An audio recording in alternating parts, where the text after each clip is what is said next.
Hey, hey everybody. How's everyone doing today? Hey Prism, let's see what you asked me. Xiao and Diluc, both C0, the Jade Spear. If I was guaranteed to get one, you're asking basically if you should get the Jade Spear or what is the Wolf Gravestone. I see. Which character would benefit more? I mean, it would depend on what you have. Like, it depends on what you have otherwise, right? So if you're replacing a very bad weapon with one of those 5-stars, sure. But if you have like very decent 4-star weapons, then you know, let me know what you have and I'll think about it, because they're both gonna be really big. I mean, for both Diluc and Xiao, there was gonna be really big improvements. I think Xiao performs better with a 4-star than Diluc does. I mean, Diluc will definitely have a huge difference. Xiao will do very good even with a 4-star, I think. But I mean, I don't play Xiao, so I'm not an expert either. Hey, I'm animated. I'm good. How are you? And nice to see you, everybody else, and Onyx and Vampire and Kigaida. Okay, let's see. So I'm gonna just do my little dailies here. I have a little events and catching up to do. I've been procrastinating all of the boring parts, all the boring quests. Web event is out. Yes, that is true. Yeah. What is it called? The lantern wishing thing. It seemed I was expecting something a bit different. I mean, it's basically just log on online and what all you have to do is like basically press a button and like throw some lanterns, right? There's nothing much else. I mean, it's nice. It's free rewards. So if you haven't done the web event, you know, make sure to go do it because it's free rewards. But they did announce it in game and stuff. It would be very hard to miss it, I think. Hey, thanks for the hype, Vampire. I've missed your sweet face. Thank you. Okay, yeah, it'll just let's 1 second. Okay, my Huta will have 66 crit rate, 233 crit damage. Ooh, that's really good. I mean, that's a lot of crit damage. Over 203 damage is insane. You will be very happy with that. Okay, what am I doing? I have so many of these boring quests to do. Have you seen any of the Abyss Herald leak? No. Abyss Herald? What is an Abyss Herald? Or you mean, is that the buffs? Like the buffs for next month? Or is that something else that I don't know what you're talking about? Sorry for being late. Xiao has Deathmatch, the dude has Serpent Spine, but I can switch to Archaic. Okay, so you have Serpent Spine. Archaic and Serpent Spine are both really good, depending if you have shields, then Serpent Spine is better. Like if you have shielding characters. But let's see, Deathmatch and Serpent Spine, I mean, those are both equivalently really good weapons for a 4-star. So you're replacing them with both equivalently 5-star weapons. I mean, if you prefer the Jade Spear or the Wolf Gravestone, to be honest, it's a pretty hard comparison. They're both gonna be very close. Like, I mean, I feel like Wolf Gravestone is like kind of like the best claymore in the game, so it will benefit the Luke more. While, you know, Xiao is really good, but the 5-star weapon I don't feel like it makes as much of a difference as it's done on Diluc. But I mean, it's really gonna be up to you which character you prefer and you want to use as your main character most of the time, I think. Because I mean, they're very close. Like between two really good 5-stars, 2 4-stars and 2 really good 5-stars, like there's gonna be a very trivial amount of difference. So, I mean, I don't really know. Yeah, I don't really know which one would be best. Like I don't know. I think it's gonna be really up to you. Yeah, I mean, I don't really know what else to say, to be honest, because I don't know. They're both gonna be really good. Maybe rolling on the next weapon banner is gonna be better because you have a chance of getting either a really good spear and a really good like Wolf Gravestone. So if you were to roll right now and you got the one-handed sword, you know, you'd be pretty pissed. It would be useless for your main TPS. Staff of Homa is still gonna be decently good, I think, on Xiao, right? So I think that would be your best bet, you know. We have a new boss next month. Oh, is that what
I'm thinking about stuff like that, you know. I'm thinking that she's gonna, you know, double power, double geo gives you so much damage to with the resonance. I wish you give more wish per level. Yeah, I need to. Does crit damage have a cap, or should I stay 200%? No, crit damage does not have a cap as far as I know. But one thing to know is that you do get more damage if you have a 1-to-2 ratio of crit rate to crit damage. So if you have 100% crit rate, and well, maybe not 100% because that's a little bit high. If you have 50% crit rate and 100% crit damage, so you have 2 times the amount of crit rate that you have in crit damage, you know, so like 50 to 100, it's more damage than if you had, for example, 30% crit rate and 150% crit damage. So if your ratios close together, you do more damage than if you have really high crit damage but very low crit rate.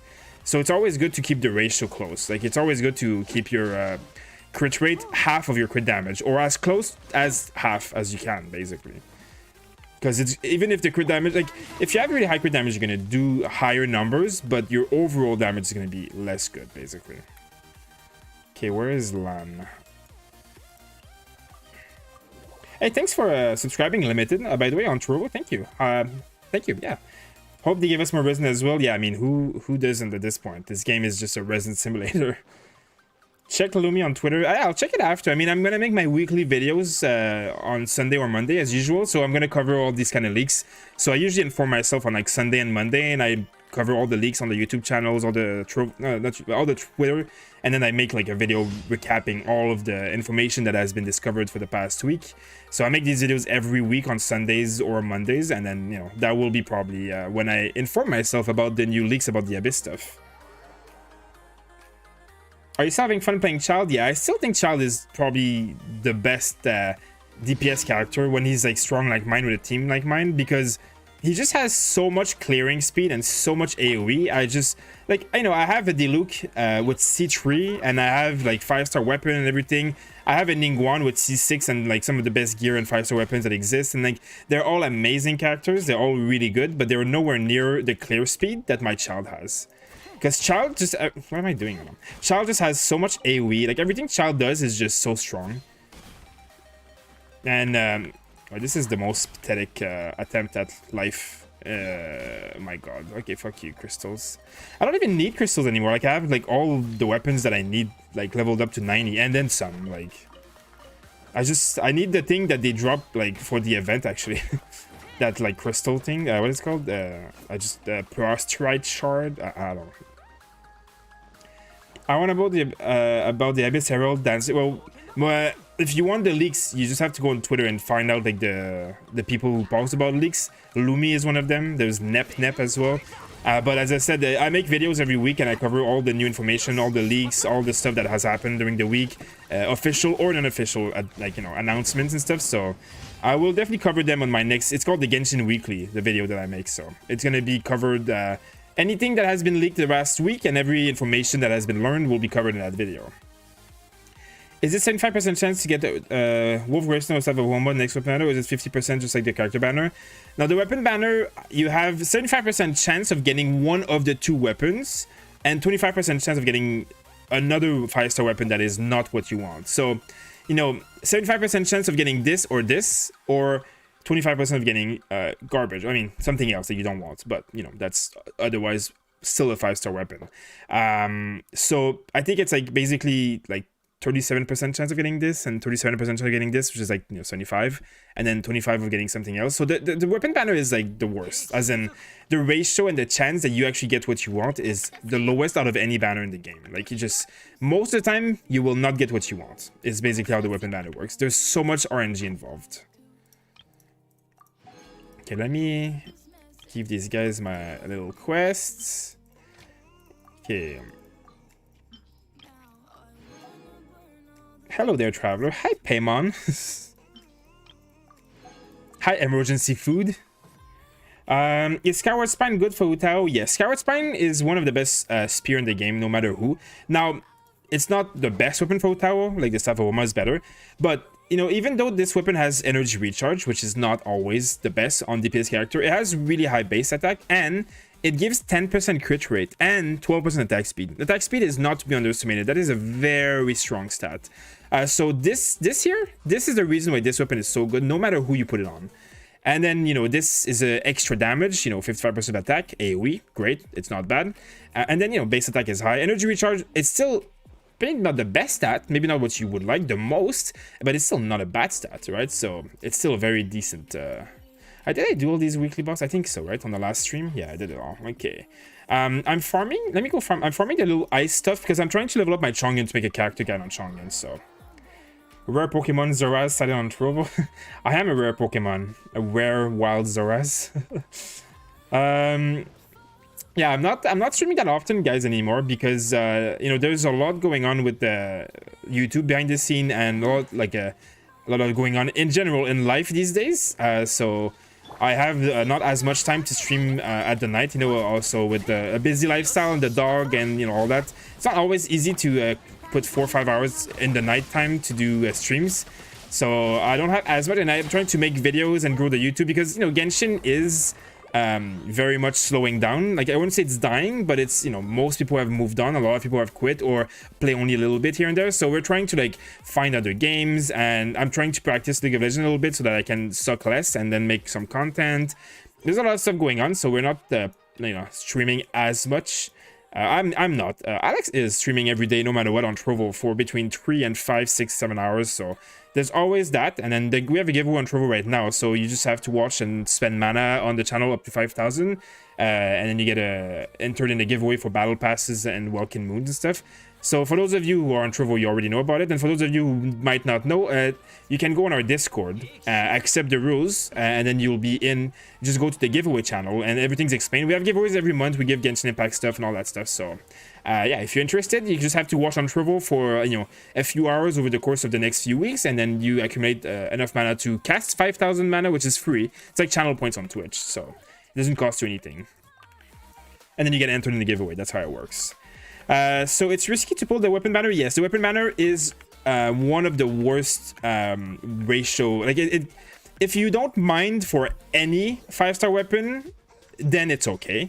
But if you are looking for a specific weapon banner, it's like the most wasteful Primogem expense in the game is the weapon banner. Like, there is so many chances that you don't get what you want. So if you get a 5-star that you don't want and you have nothing else, you're just fucked, you know? It's much better if you spend your Primogems on character, because you know that at least you'll get a 5-star character, and then the next time you'll get the one 5-star character that you actually are pulling for. So the ratio is much better. There's no guarantee like that on the weapon banner, sadly. You could get the same weapon that you don't want 7 times in a row. And there's many people who have done that. They've gotten the same shitty weapons over and over and over, and they don't want it, so... let me try to answer a few questions, guys. If I miss your question, let me try to catch up, because actually there's a lot of people asking questions. So, let me see. There's a 50% chance... Yeah, basically what Prim said is true. I use Xiao, Sucrose, Shenyan, and Bennett. Should I swap Shenyan from the two to keep the fire resonance? Well, it depends. In this situation, Xiao is your main DPS, so Shenyan is useless in that party. So you should probably switch Shenyan out. The fire resonance is good. Wait, what am I supposed to do here? Meet? Oh, I need to beat the afternoon. So, you know, Shenyan is not a bad character, but she usually supports physical DPS dealers, which Xiao isn't. So in your team, she's pretty useless. She can also be a very, very good main DPS, but with Xiao in your party, obviously she's not. So yes, I would switch her out. Fire Resonance is important, it's nice and all that, but it's more important to have a character that belongs in the party. Wait, 12 the following afternoon? Are you serious right now? There, let's go here. I'm going to college in 10. Just came to say, hey, hi, Joel. Have fun at college. I saw a leak and Inazuma is 2.0, but the thing is right after 1.6, it might be no 0.7, 1.9. That is true, yeah. There's a lot of conflicting information about Inazuma and stuff. I mean, it's definitely not coming out in the next month or two. Like, it's not 1.5. Could be 1.6 or something. We don't really know. They're really not giving us a lot of information. So we know that Inazuma, as far as last time people knew, like on the test servers, like it was not completed. Like it was like 60% completed. So they were still pretty far from having completed it. But they can also see that their game is losing a lot of players because there was no content. So they might be pushing it earlier. but we don't know. We don't really know. That's the problem, is that we don't have any information to base ourselves on, and we only have to go by leaks and stuff. So it's like, it's hard, but like there's nothing to do in the game, so we kind of have nothing else to do than speculate, you know. Good point about Bennett Hill. Seems like Chinchu would be a good with Hu Tao and Child. Yeah, I'm also thinking about that. Chinchu will definitely be good with Tao, no matter what. I'm just like, I want to play Child and Hu Tao together. I don't want to do 2 water characters, but I might do double Geo Hu Tao Chinchu. That might be something that I do. It's gonna be hard to know exactly how to do it. Like, I'm not sure if Bennett having such a powerful buffs outweighs the 50% HP that Hu Tao would have. Like, you obviously heal her and she doesn't do as much damage because she's higher than 50% HP, but at the same time Bennett's buff is absolutely insane. So, you know, well, I'm not sure. I'm really not sure. How much better will you say Charles compared to Diluc? Well, in terms of raw damage on single target, Diluc on paper does more, but in terms of mobility and clearing a room faster, Child is definitely like much better. I would say an Abyss level with the exact same type of like strength and team comp, my Child probably clears it at least 50% faster than my Diluc, and my Diluc is as well geared and C3 and everything, right? Like, my Diluc is strong, but my Child just, I mean, my Child is also strong, but it's because Diluc has only, like, you know, you press, I mean, I'm not on Diluc, but let's say this is Diluc, you press E 1 time, 2 time, 3 times, you know, you do damage, and then you wait, then you have the ult, and then you like auto attack like this, but it's like, it's slow, and it only targets, like, that's what I want to do. You know, when you attack with Diluc, it only targets the mob in front of you, right? Like Child, when you press E, everything around you takes damage, and you can do this, and then everything gets Riptide, right? Everything gets a debuff, everything takes like tens of thousands of damage every few seconds because I'm C4, and also Riptide, just debuff is just good. So there's so many like little AoE, like, you know, and the AoE that Child has is like all around him. It's this entire circle, but like, you know, this is all around him, like this is all in front of him, and this is all around him. Like, he just has a lot more AoE and a lot more speed. And the other thing that I don't like about Diluc sometimes is that you knock mobs away because you're a Claymore character. So how do I sit at your stupid table? There we go. So that, you know, this all little things. Diluc is not bad at all. There's nothing bad about Diluc. It just doesn't clear things as fast as Child. That's really all it is. Let's see. Let's see. I also wish I had C6 Benny for Hu Tao. Yeah, C6 Benny is what I have, which is why I'm also considering putting with Hu Tao, because you basically wouldn't have to switch out of Hu Tao. You would always be able to use Hu Tao because she would always be doing power damage because C6 Bennett, right? That is something that I'm really interested in. Ayaka ain't gonna come. Ayaka's gonna come with Inazuma. So whenever Inazuma is, that's when Ayaka's gonna come. Wait, what am I escorting now? Where is this?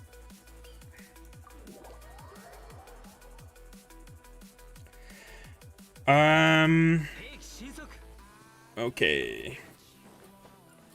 Is C0 Utao playable with deathmatch? Literally saying save Venti. I would be very surprised if a C0 character was not playable, to be honest. As of right now, there's no character that's not playable at C0, especially 5 stars.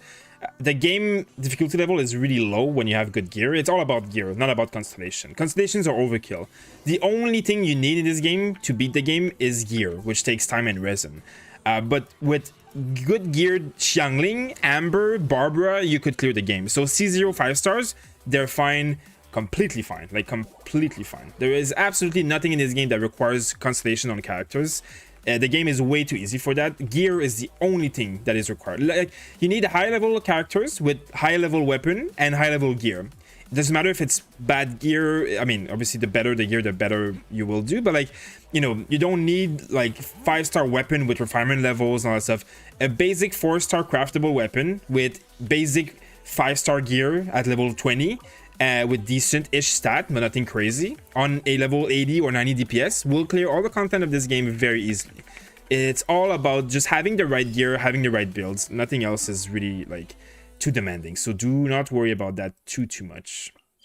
Okay, let me go do some of this. I tried to get Jade Spear and I got Jade Cutter and Aquila. I mean, Weapon Banner is a trap. I mean, that's not what you're trying to get, but that's not bad at least. Aquila is very good for sure. Jade Cutter is only good on a few characters, but can be like catching Jean can be good. I just started 3 weeks ago. My current team is Razor, Fischl, Kaya, and Bennett. Which do you think is better to pick for the Stand By Me free character? Chinchu or Shinyan? So my number one recommendation for the free character is Chinchu. Not only because he's a very good character. Like, you won't go wrong with Chinchu. He's a very good character. He's a very good support. He can even be a very good main DPS. He also offers some protection and healing. But the other thing that's like very, very important is his passive. This passive, this one, sorry. So this passive is the only passive that allows you to, I mean, other than Mona, if you have Mona, this, like, Mona is better, but she's a 5-star, so. This refunds a portion of character talent materials, right? This is what a character talent material, right? Like this, wait, no, this is not what I mean. What's a, let's see, can I have a character that ascends? So this is it this one? No, it is. I think I was right, actually. I think I'm misreading. Yeah, it's the talent material. So I'm rephrasing this. So to level up your talents, which is this, as I said earlier, which I was stupid. So these books, right? So these are character talent level materials, right? So you need to spend resin in order to get these books. With a passive such as Chinchu, you get 25% kind of like a refund. So basically, your resin when you're farming for books is 25% cheaper, which means kind of like you have more resin to farm for gear, which gear is, like I said, the only real part of Genshin Impact that is like the end game, because getting good gear is harder than getting a 5-star character, right? Like, getting good artifacts is actually what's hard in this game. So basically, Chinchu not only is a really good support, but oh, that was a 91,000 crit, wasn't it? But yeah, Chinchu is a very good support, but also it's really just because it offers like this talent material refund, which is very, very, very meaningful in the long term. If you're gonna play Genshin Impact for years, this is gonna be like hundreds of resins worth over years, right? Probably thousands of resins worth. So you need to have one of these characters because it's just too important. In my opinion. And then on top of that, it's a good character. So, you know, that's kind of why I would say Chinchu would be one of the best characters to get in this event. Otherwise, you know, Ningguang is also very good. And Constellations can be very powerful if you're close to getting some Constellation on some other characters. So, but, you know, Chinchu offers a unique thing there. Hey, Ramzel, thank you for the host on Trovo. Thank you very much. Let's see. Condensed Resin. What's up? Hey, how are you doing? Chinchu is the best support. Yeah, Chinchu is also one of the best supports. That's true. Defense, attack. Okay, no one cares. Let me see. Let's see. CW or LW? Wait, Crimson Witch or...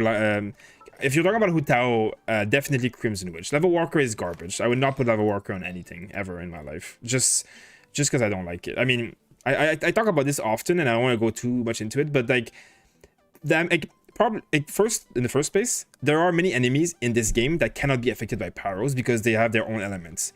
This includes mobs that have shields, and then this includes slimes. So only pyro slimes can be affected by pyro, but then if they're pyro slimes, you can't do pyro damage to them. So all the slimes, this is useless against. Level Walker gives 0 bonuses against any slimes in this game. Half the abyss is slimes, so just there, Level Walker for me is trash. But secondly, this game, you don't do good damage if you don't utilize elemental combos. Melt, Vaporize are some of the strongest elemental combos in this game. They double your damage. Literally, they double the damage you do when you melt or vaporize with the proper characters, right? So when you melt and vaporize, you most of the time consume the pyro effect on the mob to melt or vaporize, which means that when you're consuming this shit, well, you are removing it from the enemy, which means your Level Walker set, you know, loses in effectiveness. So another reason why I don't like Level Walker.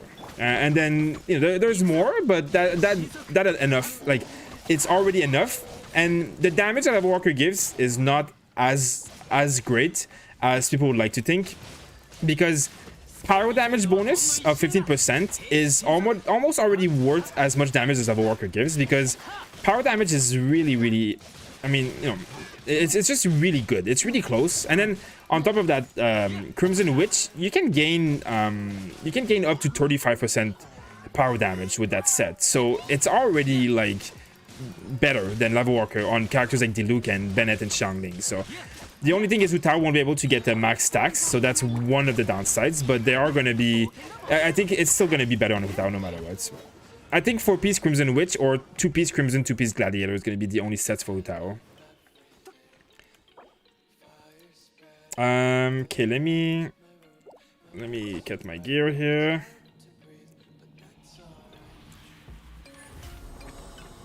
If I have enough primals to pull for Homa for Utao, should I try to get it? I have Serpent Spine or Prototype for Diluc already. Damage difference of YSG. Serpent Spine 1. Let's see.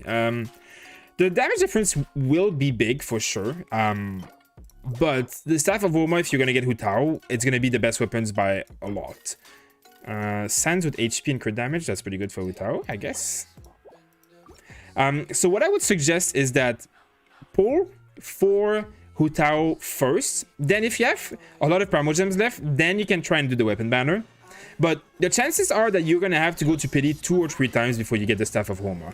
Like, statistically wise, you would have to go to get like 2 or 3 5 stars before getting the actual one that you want in a weapon banner. So, you know, I would not recommend going too nuts on it.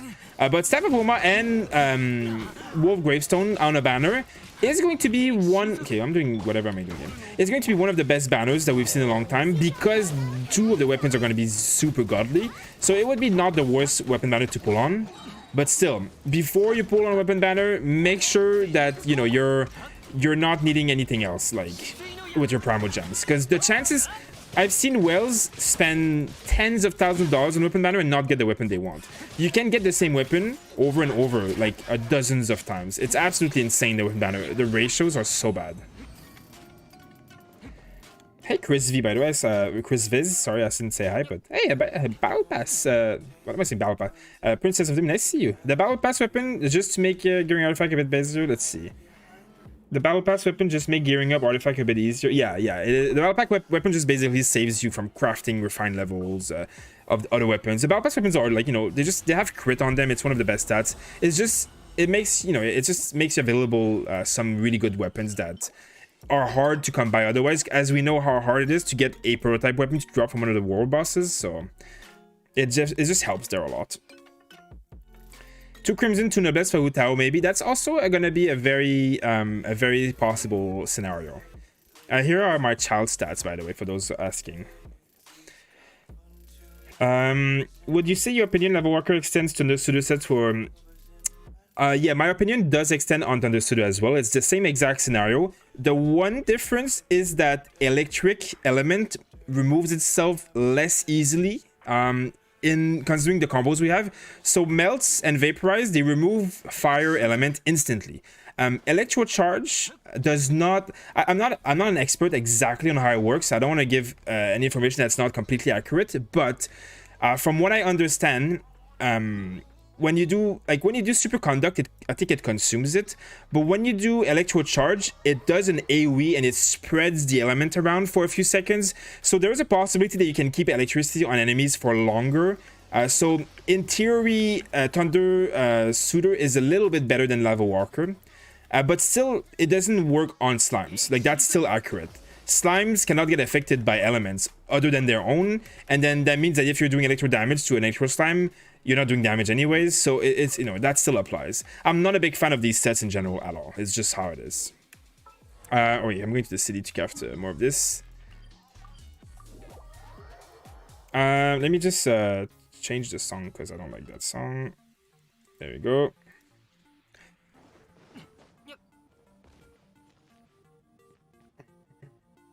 Let's see. I don't know why, but it didn't get live notification on Trevor. I saw on Discord. I think I sent the notification. I think I didn't send it manually, but it sent automatically now. So it was a bit delayed. I think the notification was a bit delayed, but I think it has been sent now. Okay, let's see. Let's open this up. I need to get more of these stupid items. And this is the best place to do so.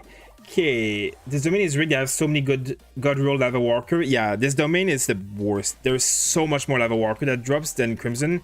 To be honest, you know, I heard a lot of conspiracy theory at the beginning of this game by people saying that the coding was made so that you get bad artifacts and stuff. And I didn't really believe it at first. I have changed my mind. I actually do think that there is, like, the system is rigged a little bit, and that there is a very much higher percentage of getting the artifact sets that you don't want. I know for a fact that defense and HP have a much higher percentage chance of dropping on items than like crit rate and energy recharge and attack, because someone has tested it and rolled tens of thousands of artifacts, and the vast majority of them were with terrible stats like HP and defense and stuff, which is not as terrible because now there are characters that use them, but still. But I think MiHoYo, the only way to make you play the game a lot is by making it so that it takes a long time to gear up, because they keep getting you like bad stuff. So, and I think at this point that it's pretty clear that it's true. So yeah, there we go.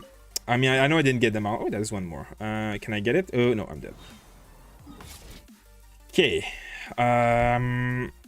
Let's go see. I guess I can do one of these insanely boring quests. Theater mechanics. I have to catch up on the theater. I haven't done that. I only do it on stream, so. But I haven't done all of these stupid quests, as you can see. And I have 5 more to do. And I'm gonna guess that there's gonna be like 9 more to do the next day afterwards. So I'm gonna like just die, but whatever. Are you free to play? No, I'm not free to play. I'm not a big whale, but I'm not like free to play. I have spent like a considerable amount, but I don't have like any C6 character. I don't have any 5-star refined weapons either. Like, I'm like a dolphin or a shark, I guess. Like, compared to most players, I would be considered, I guess, a whale. But compared to any other content creators, I'm like a freaking pebble. So it's hard. I don't know how to explain it. Like, I have a C4 child and a C3 Deluxe, and everything else is C0 in terms of 5 stars, including weapons. I think I have 1 weapon with 1 refinement, just purely by luck. Like, I've been rolling from the beginning. I've been playing since day 1, so I've been getting rewards from the beginning. So I've gotten lucky. My Deluxe is actually my biggest luck. I have never like specifically tried to get Deluxe. I just keep getting him when I get when I roll the free fates and all that stuff that they keep giving us. Like, I keep getting Deluxe. I'm just very lucky with Deluxe. Okay, Boken the Boken. Let's go up here. As long as it's 5-star weapon, the base damage will be way higher. So I would say Scoured. Yeah, 5-star weapons are much better than any 4-star, no matter what. The base damage is way too high not to use them. 5-star weapons are always better. But you know, it depends. Like, when people are running on a weapon banner, like, you have to be ready to get any weapon, including those that are not featured. If you are going to roll on a weapon banner and you're like, oh, but I hope I don't get this weapon or this weapon because then it's going to be useless, then don't roll on a weapon banner. Because if getting any 5-star weapon isn't good for you, most of the chances are that you're going to get what you don't want, and then you're going to have wasted your primal gems. Much better to get a 5-star character or a constellation on a 5-star character with your primal gems. You're going to empower your account more that way. How much, like, how high do I have to climb during this event? Like, what the hell? Like, what? I'm thinking Scout is better than Deathmatch for Utao. Definitely, yes. Yeah, definitely. I am going to be rolling for the Staff of Homer, but otherwise I would use my Scoured. As I said earlier, like, the thing with Scoured, while energy recharge is not amazing, it's really not a bad stat. Like, anyone can use their ult often, and Utao's ult has a low cooldown, so this is going to be not bad. But this is here. 10% crit rate and 12% attack speed. Like, if you look at, for example, what's a weapon with crit rate? Like this weapon. Wait. That explains a lot. So, rip. I mean, it's not bad, but I mean, I was missing a bit of energy recharge, now I understand why. So this weapon has 27% crit rate. It's a level 90 weapon, right? With good base attack, and this is useless for my support usually. It's not bad, it's good on some characters, it's not great on all characters. Anyways, 27% crit rate. Now, look at this, right? This is 10% crit rate, so, you know, a third of the other 5-star weapon.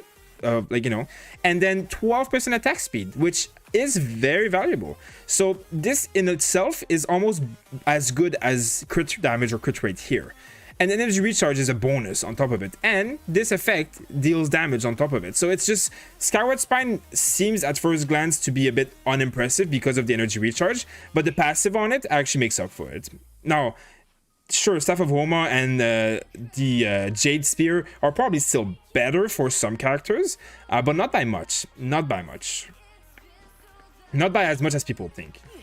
And on some characters, Skyward Spine is actually better, to be honest, so. Hey, how's it going? Hey, Xylor. I have all 5-star character except Razor. I use Diluc as my main DPS, but I need a second one in suggestion. My 5 stars are Venti, Mona, and Albedo. So Ningguang is a very good main DPS character. Let's see.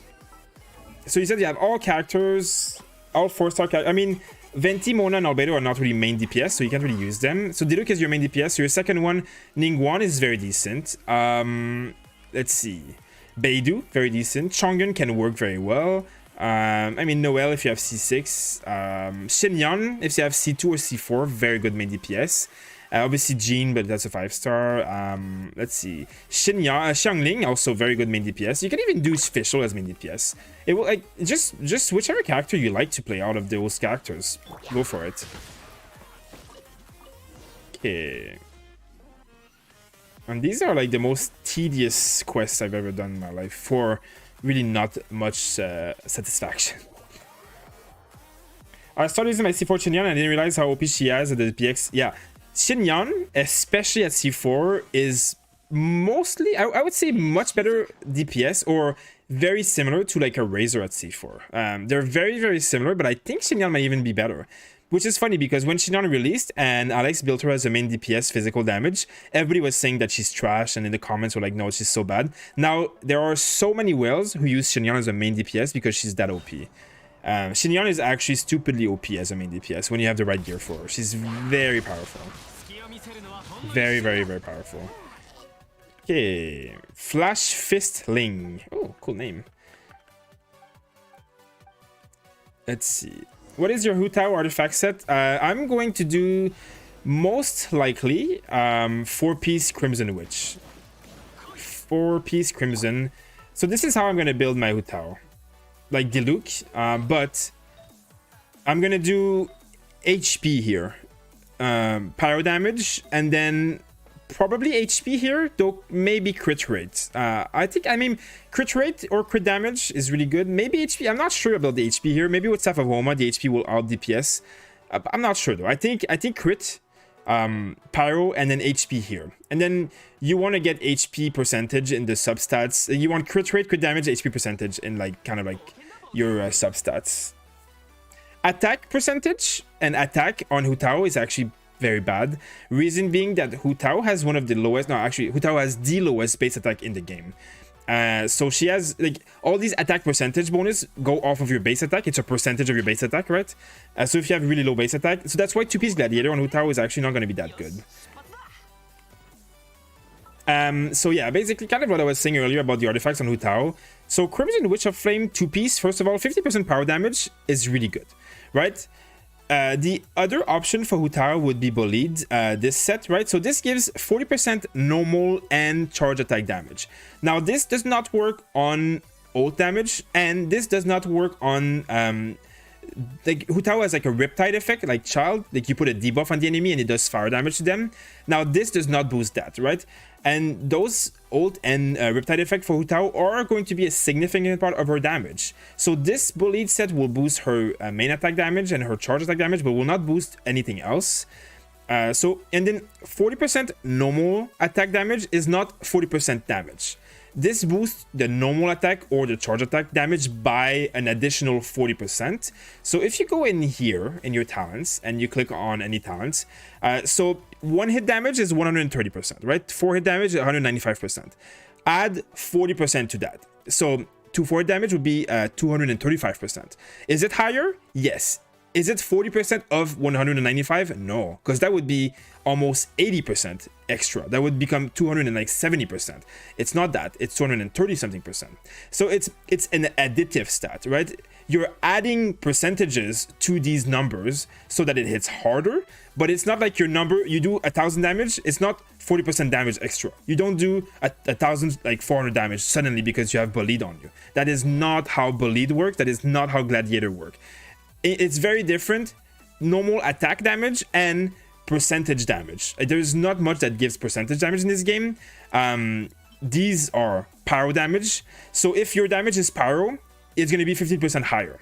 point. Like if you do 1,000 damage, it's going to be 150% extra damage.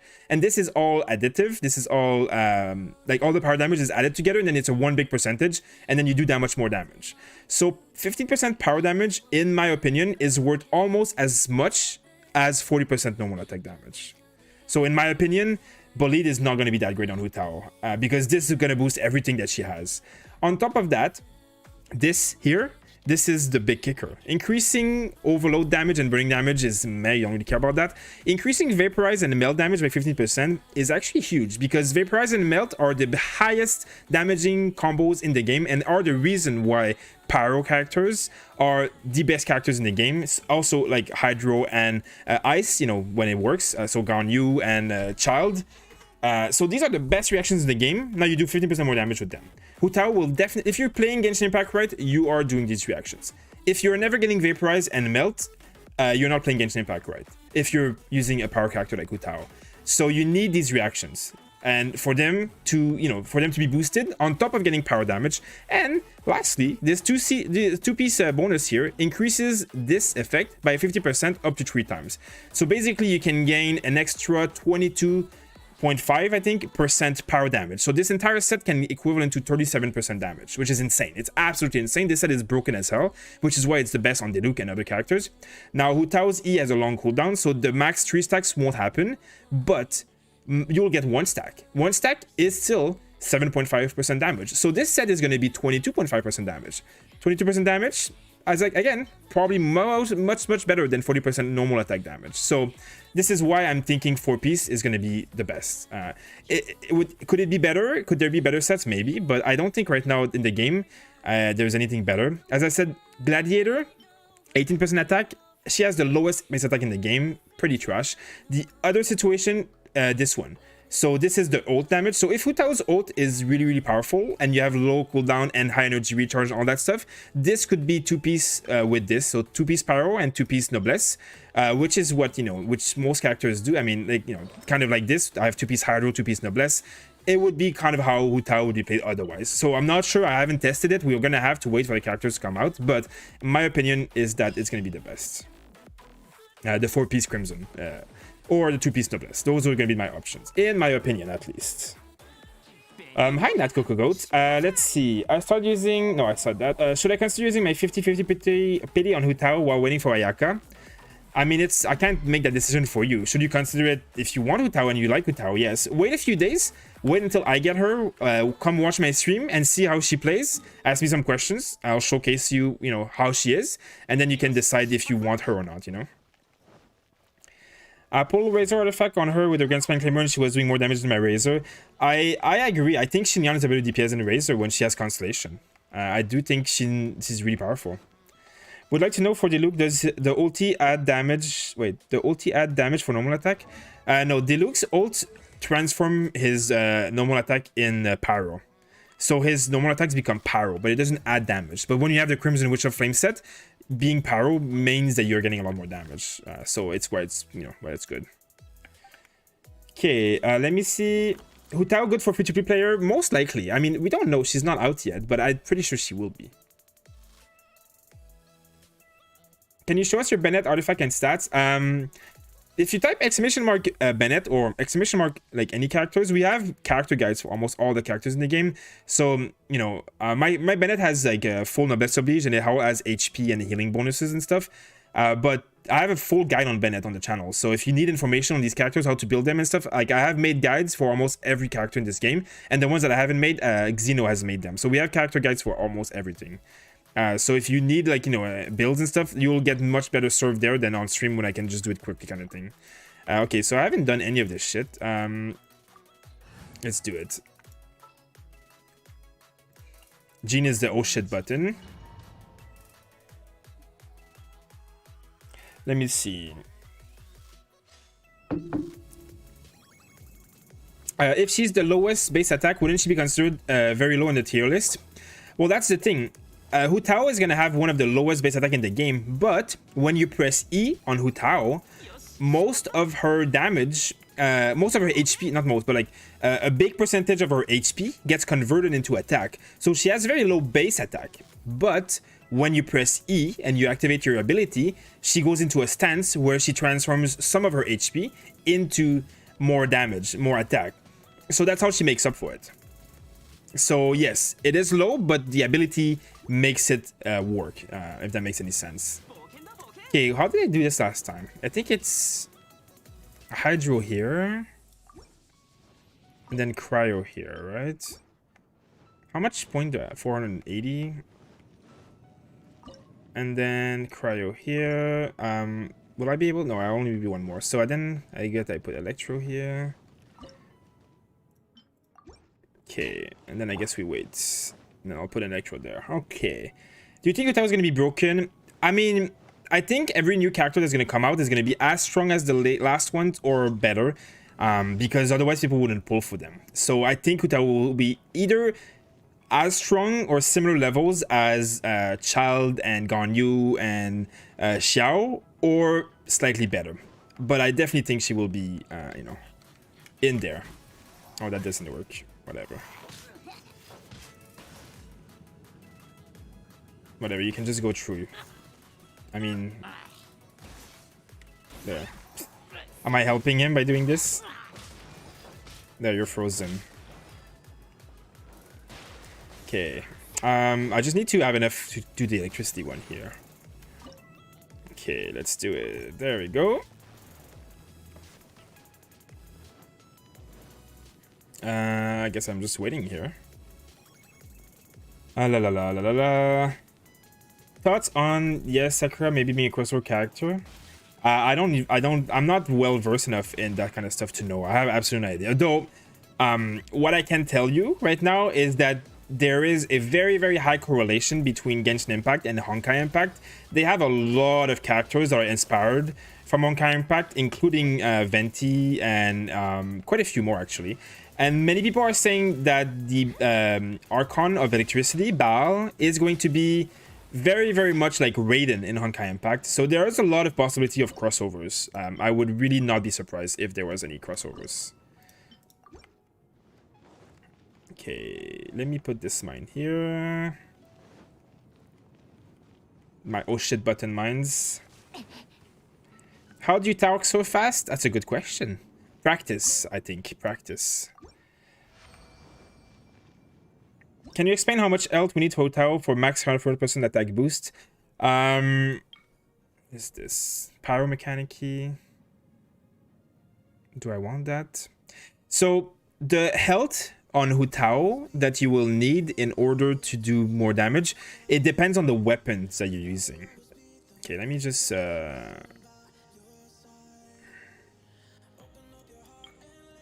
so basically you can only gain a percentage of your max max attack, whatever, or I think it's like 3 times your attack. I don't remember exactly. I think it's 300% of Hutao's attack she can gain in max not attack, HP. Wait, let me rethink that. So you take her base attack and you multiply it by I think 3 or 4 times, and that's how much her HP bonus can give her in base, like more attack, in bonus attack. But depending on the weapon that you have, your base attack is going to be much higher. So it depends on the weapon that you have. But from basic calculations, something around 30,000 to 40,000 HP is going to give her like a pretty good amount, close to the maximum. The max HP that you should have on Hutao is like 60,000. And that's if you have like one of the 5-star weapon with max refinement level. Actually, the refinement level probably doesn't matter, but it's going to be a 5-star weapon, like level 90, 400%. Yeah, so 400% of her base attack. So it depends on the weapon, of course, but the best weapon with the highest base attack in the game, I think 60,000 is the HP. But there's really, really, really small chances that you're going to hit the max unless you're really, really, really, really well geared. So I wouldn't worry about it too much. Unless you put HP on all your artifacts and stuff, which you won't do because power damage is still going to be better than HP. And I'm thinking crit damage and crit rate is still going to be better as well. So I guess I should have skipped that. I'm just too busy talking. I didn't even skip this level. Okay, do I have a power tower? Yeah, I put it up here, so the other one's going to go up there.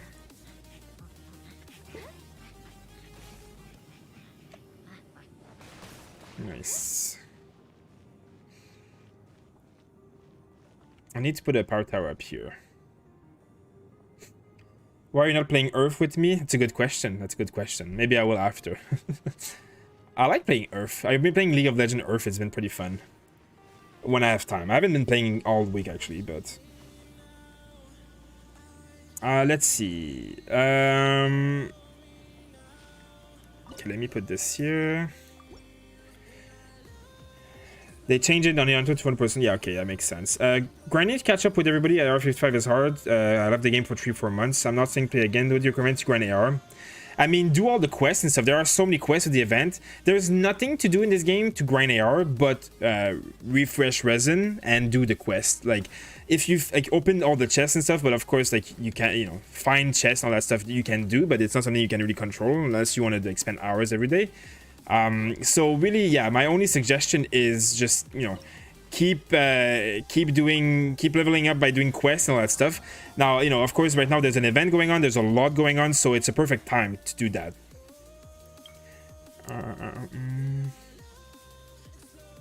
All this shit is like useless. Cryo mechanic, I can't even do that. Cryo range, yeah, whatever. Cryo range, I'll take it. Is Hutao free-to-play friendly? I mean, when she comes out, I'll definitely make videos about her, and I'll definitely, like, you know, there will be a lot of stuff happening about her, so make sure to stay tuned when she comes out. As of right now, I would say there is not, like, I said that earlier, but I'll say it again. There's nothing in Genshin Impact that requires characters with Constellation. The only, like, real hard content in Genshin Impact is getting good artifacts. If you have good artifacts, all the content's easy. Like, the proof is Enviosity cleared the entirety of the game at the hardest setting using only free-to-play characters without using any primo jumps, right? So the game is not hard, it's all about artifacts. So is Hutao going to be free-to-play friendly? Yes, because every character, Amber is free-to-play friendly. Like, any character is free-to-play friendly because the game isn't hard. A 5-star is better than a 4-star no matter what. Hutao is going to be definitely better than all the 4-star characters in this game for almost certain. And that's all you really care. C0 is going to be perfectly fine. Her constellations are not that even overpowered, to be honest, on Hutao. They're good, but they're not that overpowered, and her kit works without them. So don't like, any character that you think looks good and feels good should get it, because they will do fine for how hard the game is, which is not very hard.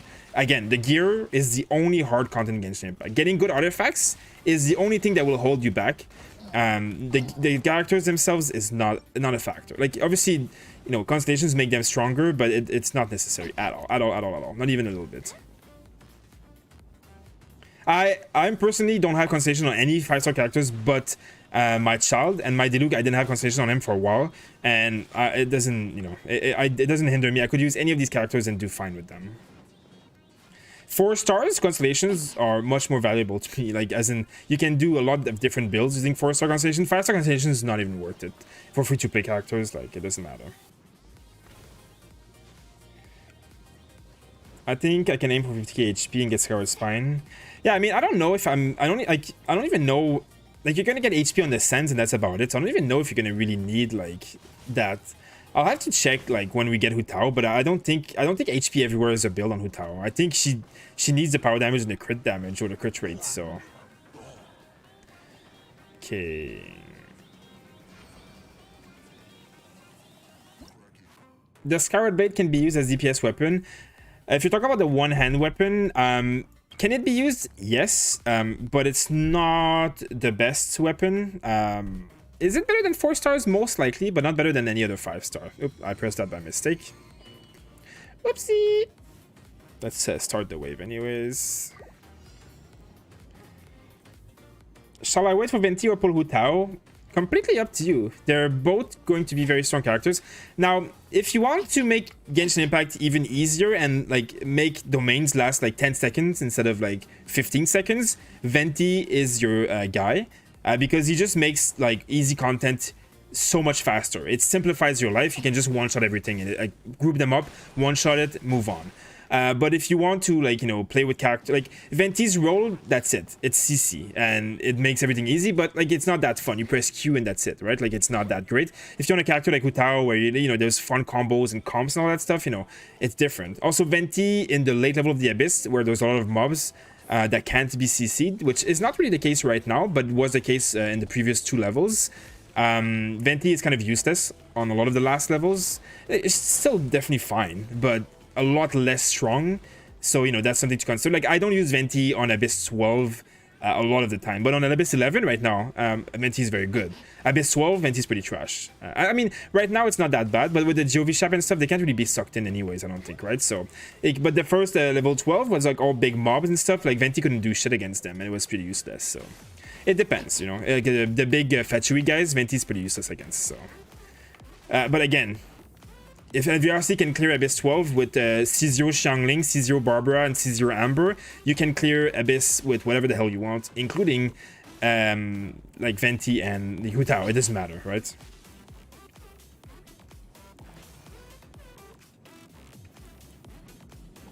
Rita Kanashi's work every Parmojam. That is also true. The voice actress for Hu Tao is definitely a very, very good one. The lines, everything about Hu Tao is going to be very good, I think. Oh, nice. Is this always like this easy? I thought it was going to be harder now. Are you going to stream on Twitch? Today I probably won't go on Twitch because I'm not going to stream for very long. Because there's a lot of stuff going on right now in my life. But I don't have that much time to stream, and I've been making videos all day, and I'm trying to work on a lot of character guides. We've started doing YouTube shorts for like 30 seconds like character guides. I made a Bennett guide today. It lasts 30 seconds. It's just a basic information, but it's like the YouTube shorts is really good for YouTube, and we're trying to, like, you know, make different content and all that, and, you know, trying to find different ways of promoting and all that. So I'm not gonna, and also we have a giveaway going on Trover right now, so I'm not gonna do Twitch tonight, but I will still go on Twitch very, like, you know, very soon when I do a bigger stream next week. And obviously when Hu Tao comes out and stuff, there'll be a lot of stream on both YouTube and on Twitch. So the stream delay is off the chart. I mean, I am answering a little bit late because there is 200 people on YouTube, so there's a lot of questions. So I am a bit delayed, but I also, yeah, I mean, there is delay on the stream, but there's also delay on myself reading the questions. When will there be next event update? Yeah, the next update is March. Wait, the next update. No, the next update is not on March 2nd, guys. March 2nd is when Hu Tao comes out. The next update is 2 weeks later, so March like 17 or something. That's when patch 1.5 should be there. It's 6 weeks away.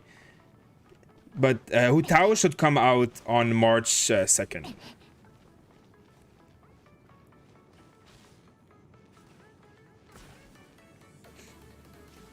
Who's sketching? I don't know. Never seen that character before. Oh, this is a captivating time. Hey, one of my mine blew up over there. Well, I mean, good that I had a mine. Look at these guys. Nice shield, bros. Yeah, stop being frozen. Like, just go die already. Like, what the hell? There we go. Is this guy gonna die? I think so. I don't think I need to go put another mine. Let's see. Oh yeah. Let's put it anyways. Okay. Envy's gonna enjoy his Jane. Yeah, I saw that Envy actually pulled. I haven't been watching his stream for a while because I mean it's just the same stuff now. But like I saw he pulled Jean, right? So that's good for him. I'm guessing that he had absolutely no content to do anymore because as free-to-play he had finished the game, so I'm guessing he wanted to pull a 5-star. That's good for him because, of course, at least it will make his life more fun.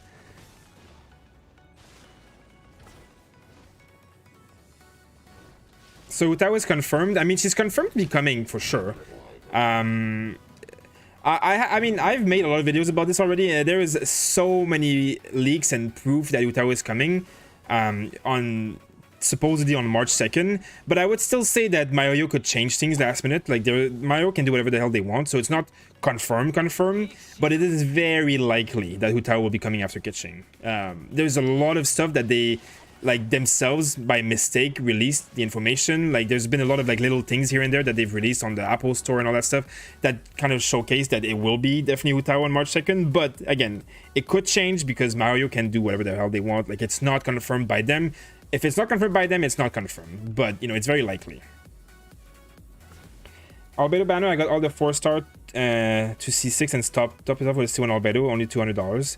Yeah, I mean, the weapon banners, that's why I say also the weapon banners are not that worth it, because the character banners, you can really get a lot of 4-star constellations, and these are much more powerful than getting shitty 5-star weapons, in my opinion.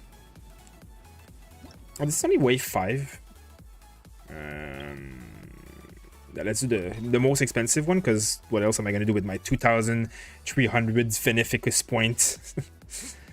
I thought it was going to be harder, this difficulty. I haven't done any, like, my towers are level 7.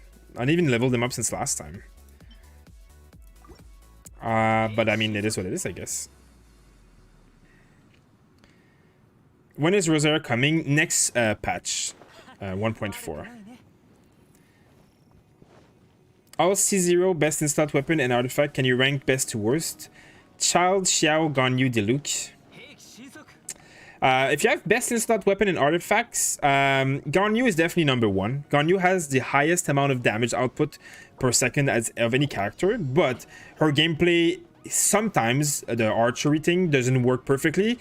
Like the whales with C6, they don't have to charge their shots and it looks very easy, but as a non-whale at C0, it's not always that easy to get full charge shots out. So that's something to keep in mind. There's a lot of times in the content that I find pretty awkward to get a full charge shot aim while you're getting attacked and get damaged. So I'm not a big fan of Ganyu myself, but it's a gameplay preference at that point. Oh. No, fuck. That was a fail. I mean, I don't really care. Like, I don't need to get perfect score, but that was an obvious fail because I'm not paying attention. I'm talking too much. But whatever. Let's see. So otherwise, I would say, wait, so where, let's see, I lost the question now.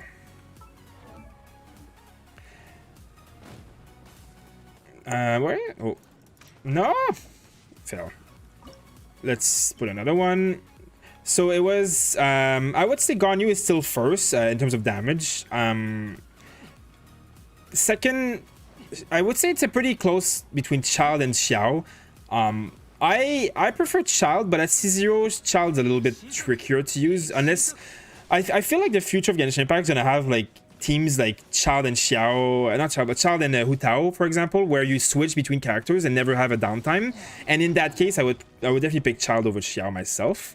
But if you don't have anything to switch over to and you have like a long cooldown on your E, you know, Xiao is pretty much simpler. Like you just ult and do the air thing, whatever. But Xiao also needs specific team comms with like anemo characters and stats and stuff. So it's pretty. I personally think I prefer like Child to Xiao myself, but I think Xiao damage number wise, kind of at C0 is probably superior to Child a little bit.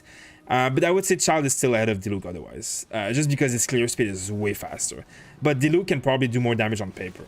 It's hard because the content in the game is so easy at this point. There's not any test dummies to test things out. Like on paper and in reality is a very different world. So, but you know, that would be, you know, in order of preference I would pick Child first, and I would do Child.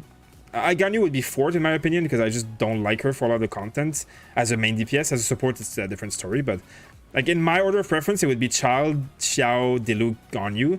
But in terms of on paper, it's probably like Ganyu, Xiao, Child, Diluc. I guess some people put Diluc in front of Child, but those do that don't know how to play Child properly. Not again, Diluc is not bad, and some of the like if you have Diluc with Venti, you'll probably clear things as fast. But Diluc himself has a lot of things that make him clear stuff slower than Child. So even if they're as good. Cycling your team indefinitely is pretty much Honkai right now. Yeah, it is going to be the future of this game. It's going to be a cycling game. As in, you're going to cycle characters in and out. You're not going to stay on the same character for very long. So, you know, you go on Hu Tao for 9 seconds of her E. Then you switch on Child for, like, let's say 7 seconds or 8 seconds of his ability. Then you go on a support, like, Fischl, you cast her E, and then you go back on Hu Tao, or you go on your Bennett and you cast his ult, whatever. Then you go back on Hu Tao for 7 seconds, 9 seconds, whatever the duration of her E that you want to use. Then you go back on Child for 7, 8, 9 seconds. Then you go back on Hu Tao because the cooldown on her E is back. Then you go back on Fischl. Then you go back on Bennett. Then you go back on Child. You just keep cycling characters for a few seconds, and that's going to be how you use most of these characters in the long term. Is Hu Tao main DPS? Hu Tao will be a main DPS for sure, but also will be probably very playable as like a sub DPS, burst DPS support-ish. Not a full support, but kind of support, because one of her ability makes it so that everybody in her team gets crit rate when she's off the field. But it's not enough of a buff to be like a pure support, but you know, as a switcheroo character, like I just explained, she will be perfect.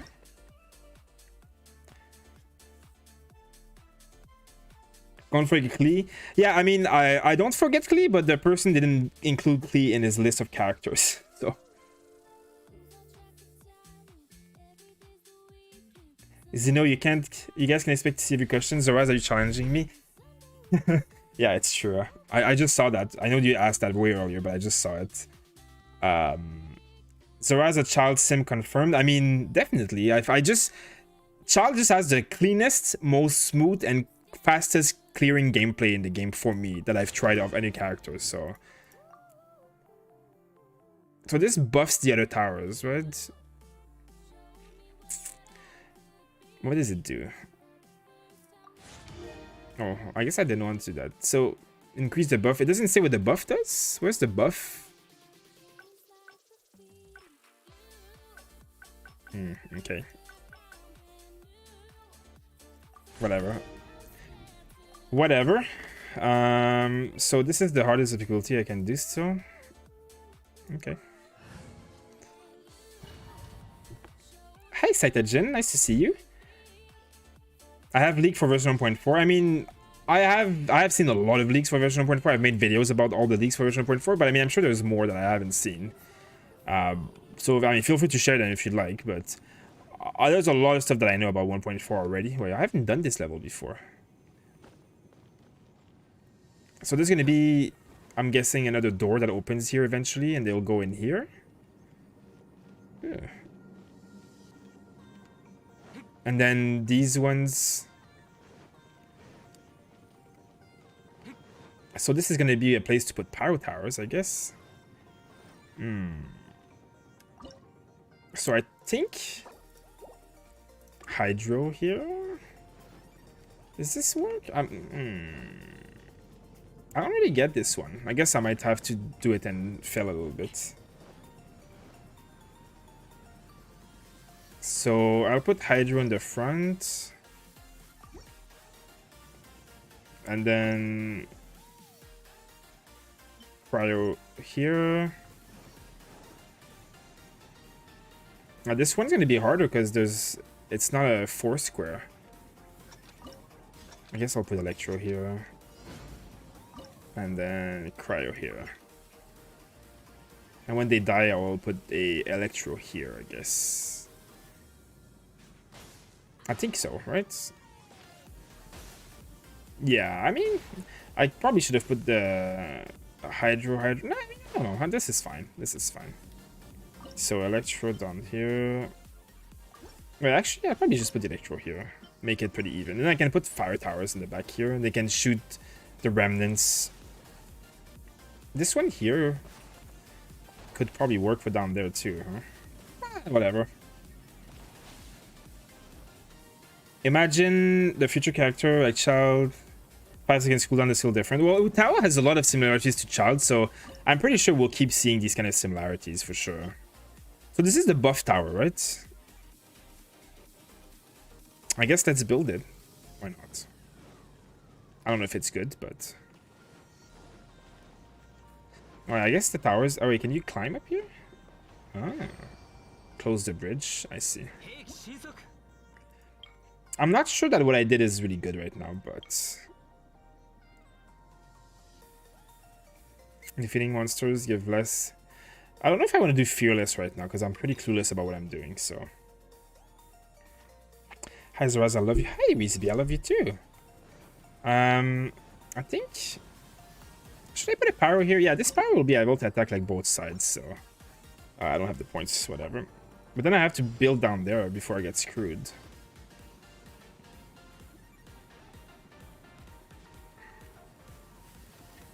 We need Hu Tao? Yeah, we definitely do. We definitely need some Hu Tao action in our life. Okay. And would the pyro tower here work? I mean, here it would work, right? Yeah, so let's do... I'll do 2 pyro towers here and then hope that it's enough. I have like a buff tower here, like, I mean, it should be good. And now, this is gonna be pretty easy, I think, actually. I'll just put the electricity tower here.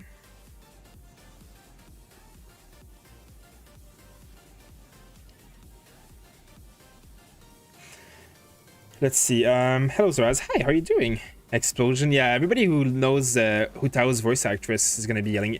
I hope they put like an explosion like sound file in the game for Hu Tao. What is it? Megumin is the name of the character that she plays in the other enemy HP. I mean, the mobs seem to be very easy, so I guess I can try this one. I could have gotten 2. I don't need points, whatever.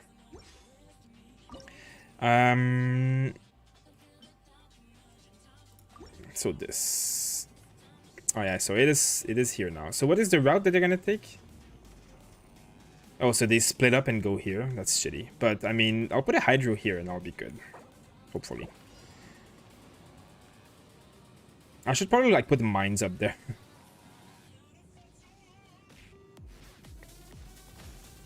Yeah, they are tankier though. I think these mobs are gonna die no matter what, so I'm gonna go and put some mines. Do mines work on these other sides? I don't know. Let's put a mine here. If you put a mine here, do they explode?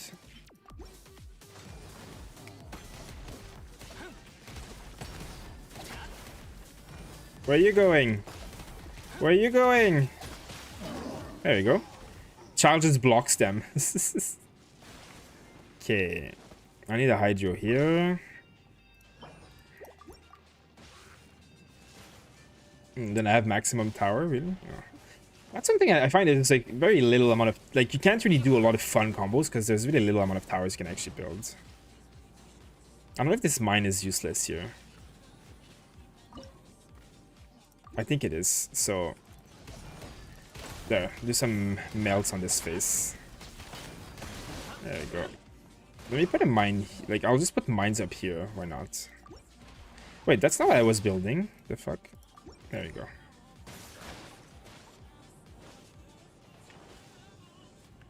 Okay, well, so far I'm doing okay. And if my mines explode, I'll build more towers, I guess. I mean, I know one of them will explode, so... I guess I could put a buff tower here. I guess I can't really put a buff tower here, because it does... Will it reach these towers? I don't even... Like, what's the buff size? Are you showing your buffs? Okay, oh yeah, it's pretty big, so I guess it would work. I'm excited with Dendro. Yeah, Dendro's gonna be interesting. Dendro's definitely gonna be interesting. I hope it's not disappointing. Is Jade Cutter good for Albedo? Not really. I mean, it's not bad. It's not bad, but it's not like... The thing is, our Albedo, like, doesn't... Like, Festering Desire and even the Harbinger of Dawn, the 3-star weapon, they're already so good for Albedo. Unless you make Albedo your main DPS, the 5-star weapon doesn't make much of a difference. It's not worth it just for him. Is it okay on him, though? Yes, for sure. Let's do range.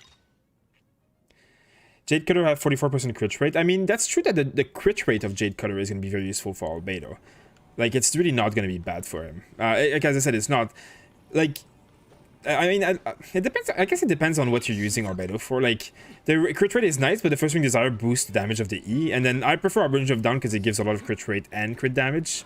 But it's a great weapon for him, for sure. But it's not worth pulling just for him, is what I would say, you know? Yeah, 4-piece Witch is what I'm going to build on my tower as well. How the hell did this mine not explode? How is that even possible?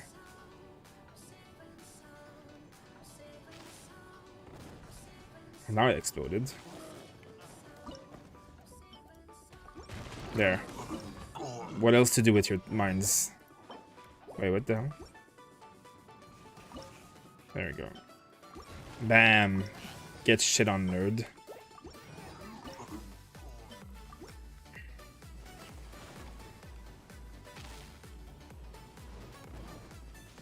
I feel like this mine is useless because the tower is boosted so much there.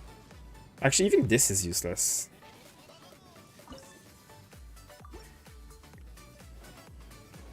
Let's put the fire tower here.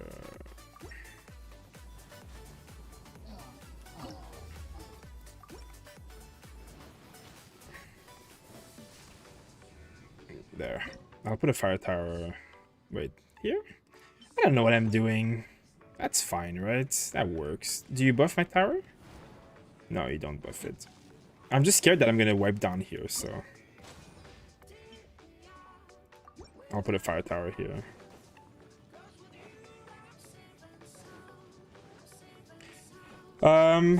The lantern quest is boring and tedious. Yeah, it's actually very disappointing, this event right now. Like the lanterns. I mean, this is fun. The tower defense is fun, even though it gets repetitive. But the lantern event is actually super boring. It's like Albedo's event was so much better. You had a boss at the end, all that stuff. This is just do quests and there's no content to them. Would Hutao replace Diluc as power DPS? So the way Hutao works is that you get her E stance, which grants you power damage and a lot of extra damage, but it has a 6 seconds cooldown after it's off. So you will need another character for 6 seconds. So, you know, you can go on support for 6 seconds and cast, like, you know, official bird and all that kind of stuff. But at the same time, oh, interesting. At the same time, like, I don't think she's gonna be as reliable of a main DPS unless you're like gonna be switching, like you're using Ningguang or Child or something in your party, and then switching in between 2 burst DPS. Like, Hutao is gonna be perfectly fine as a main DPS for sure, but her role is gonna be a bit different than Diluc, right? She's not gonna be a selfish DPS. She's gonna want you to switch other characters often. Diluc, you can leave him alone, like on the field all the time, and he doesn't want anybody else around, right? Like, he wants to be on the field all the time. So there's gonna be it's gonna be different, but yeah, Hutao can play the role of a main power DPS and take over Diluc's role. It can be done. It's just not, you know, it's not going to be the same. Like, it's not going to work the same.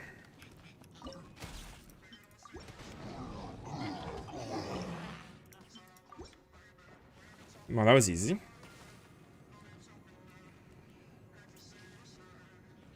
I think everything's doing good. Wrecked. Wrecked, noobs. Like, this is a fun game mode. It's just sitting here putting mines on the floor.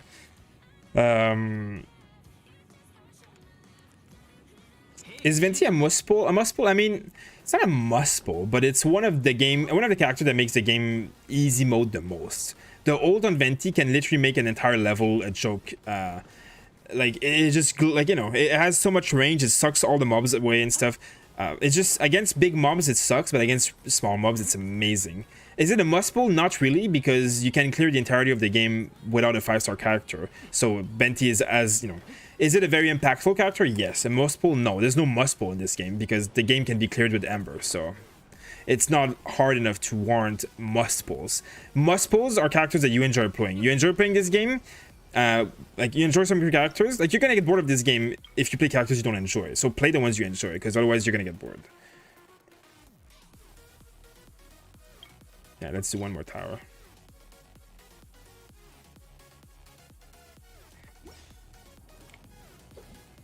Diluc is not selfish. I mean, Diluc is not as selfish as Razor, but Diluc, like, a selfish DPS doesn't offer anything to his team, right? So when Diluc is on the field, he doesn't do anything for his team. They don't gain bonus stats. He doesn't apply power like Xiangling or Bennett, whatever, when he's not in the field. I mean, like Xiangling specifically, or Bennett buffs and stuff. Shishol has, like, her bird. Beidou gives you an old shield. Like, they all, like, Diluc doesn't do anything. Doesn't help anyone other than himself. Child, same thing. Other than if C4 with Riptide, he kind of becomes different. Hutao has a buff 12% crit rate for her whole team when her E ends. So she's very much not selfish. Diluc, you literally can only build supports and have Diluc as a main DPS and be fine. Razor is more selfish than Diluc, but Diluc is still selfish, as in he doesn't help anybody else but himself, right? That's kind of what I mean. Hutao is definitely not selfish at all. Because, I mean, she requires you not to be on the field with her for 6 seconds out of every 15 seconds. So no matter what, you will need to be switching around when you have Hutao. With Diluc, you know, you can go on your, like, on, like, Venti or whatever, press the ult, and then never go on them again until everything's dead, and just stay on Diluc, you know. I mean, it's not the best way to play, but it can be done.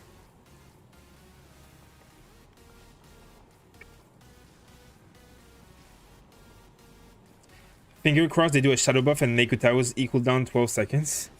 I mean, that would be nice for sure. That would be nice because I would like to have Utao be more like always on the field kind of DPS, but I don't think it's going to be needed. I think the meta of this game is going to switch into a switcheroo comps where you're going to switch a lot between characters, and that's just how it's going to be. There's selfish DPS and there's going to be switcheroo comps DPS, you know.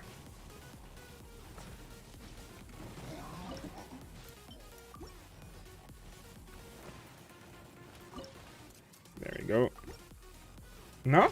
Oh, you better not go in there. Well, that's good. I didn't leak anything, right? That's good.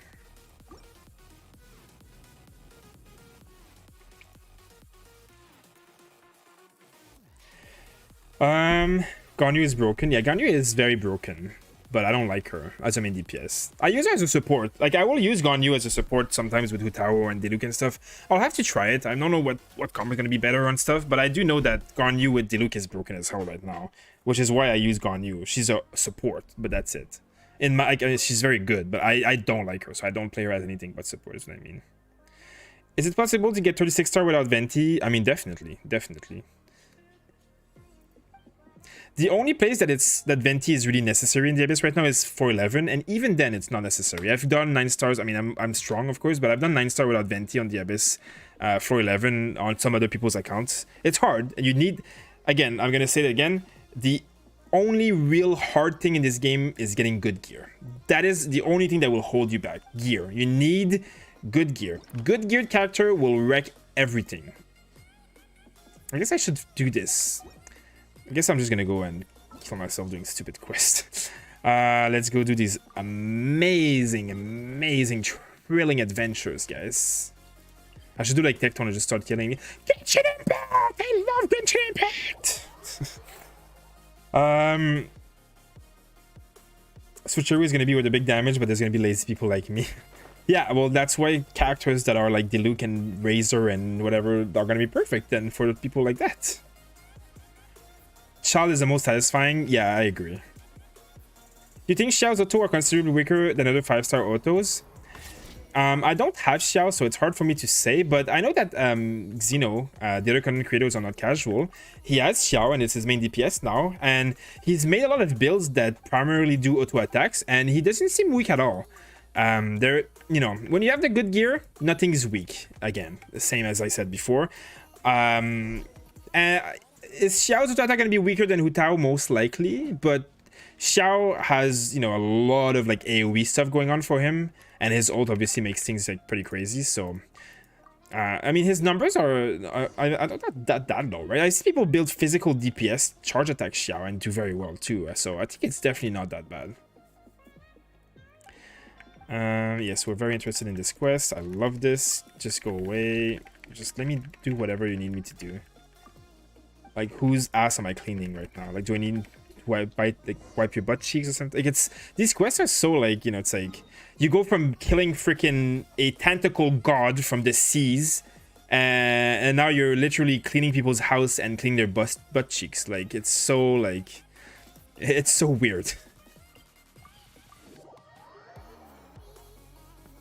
Feels bad now reading the text. I mean, I try not to read the text on stream because a lot of people find it boring, because a lot of people either have done it or a lot of people don't care.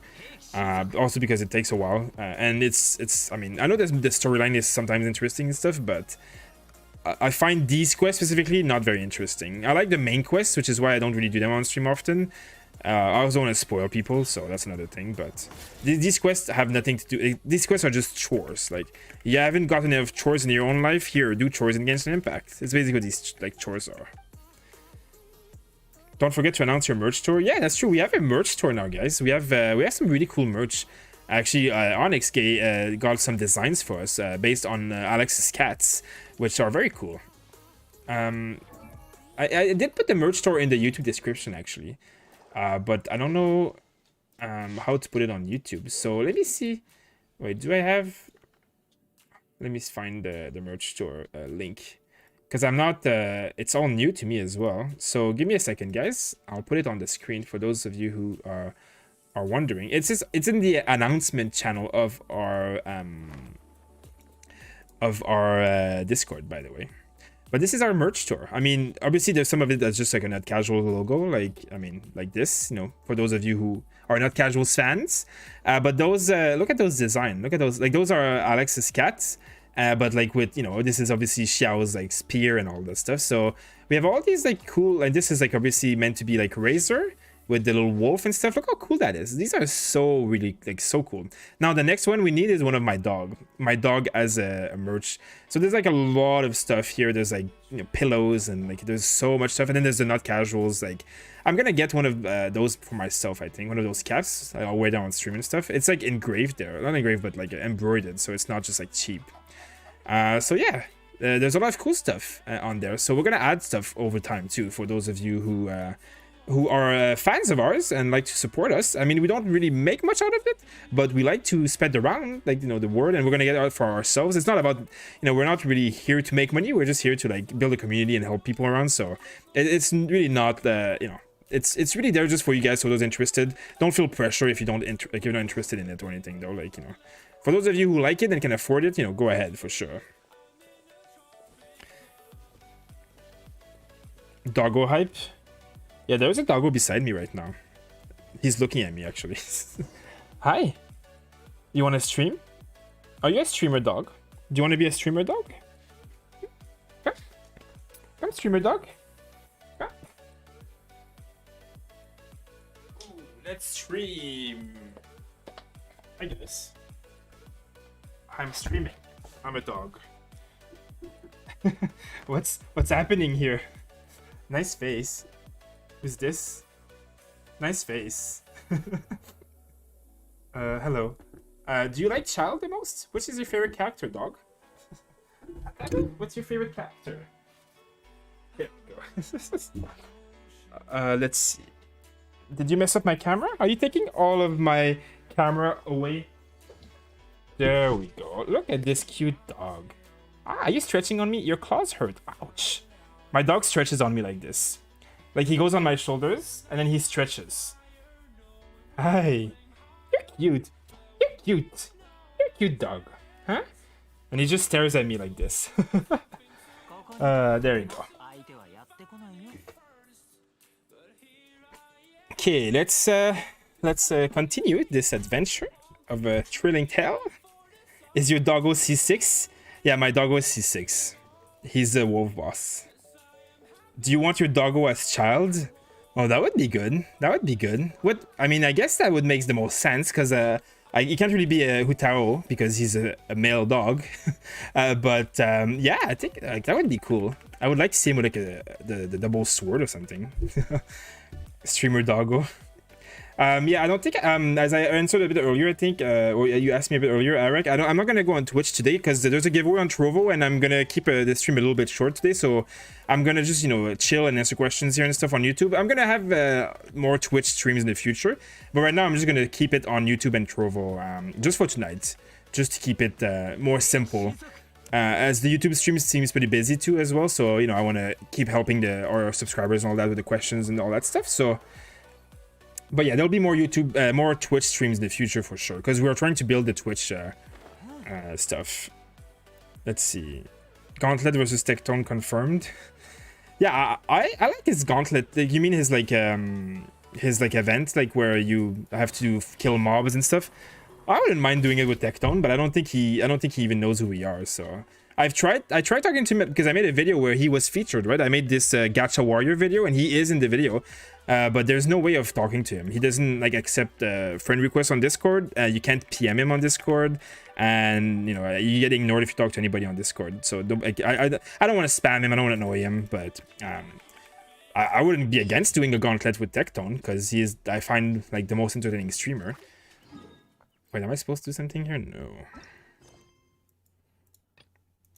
Talk to Herbalist Gui. Don't kill me, please. I need to go visit Herbalist Gui. There we go.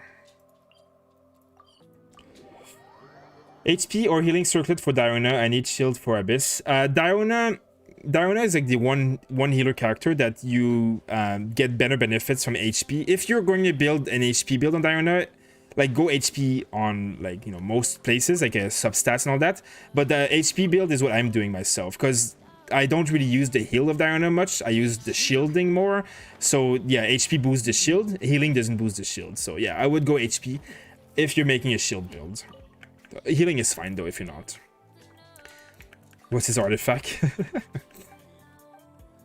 I'll force my mom to buy me a cap. Nice. Yeah, and if you get some merch, make sure to take pictures and share them on the Discord.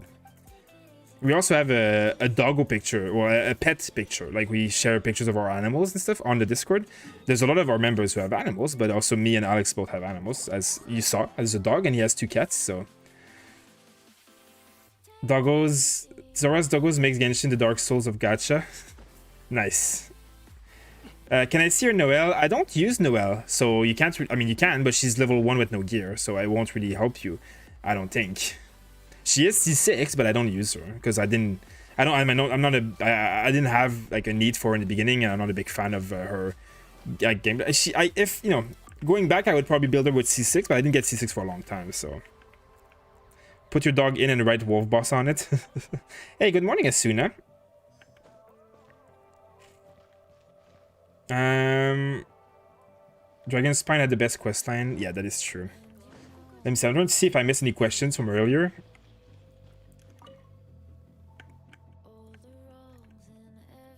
Let's see. Yeah, I am disappointed in the Lantern Festival events too. Like, there's not any events. It's just little chores, right? I do understand what you guys are talking. I mean, it is very disappointing that we had to wait a month and a half for this. There's no content really. There's a boss and events. The rewards are nice, but the content is pretty low. So I'm hoping that the 1.4 festival for Moonstad is a lot more enjoyable. But you know, hopefully it's like going to be, because it's from the leaks that I've seen from 1.4. There's a lot of stuff going on. It's a lot of events. Again, it's not any content like in terms of like long-term content, but it's a lot of like cute events where you're flying, shooting balloons, all that stuff. At least it's like interactive, like more than these quests where you just walk around and talk to people. Okay, I just got C6 Noelle, so I'm gonna build her. I mean, Noelle at C6 is definitely viable. I just don't think she's better than like Razors and Diluc and stuff. But she's probably as good as them most of the time. Oh, I have to give him a lantern.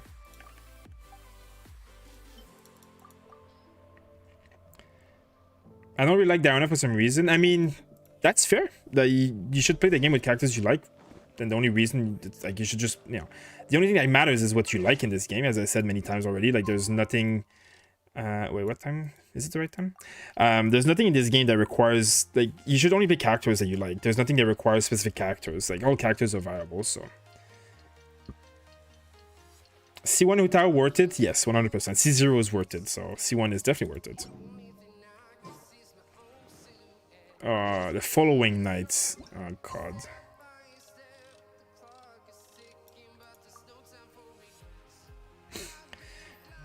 Do you think Huta will be OP like Xiao? Yes, but I mean, wait, what? 2024? What? I don't understand. What? 2024? I thought it's 20. Or do I have to like wait for another day? Like,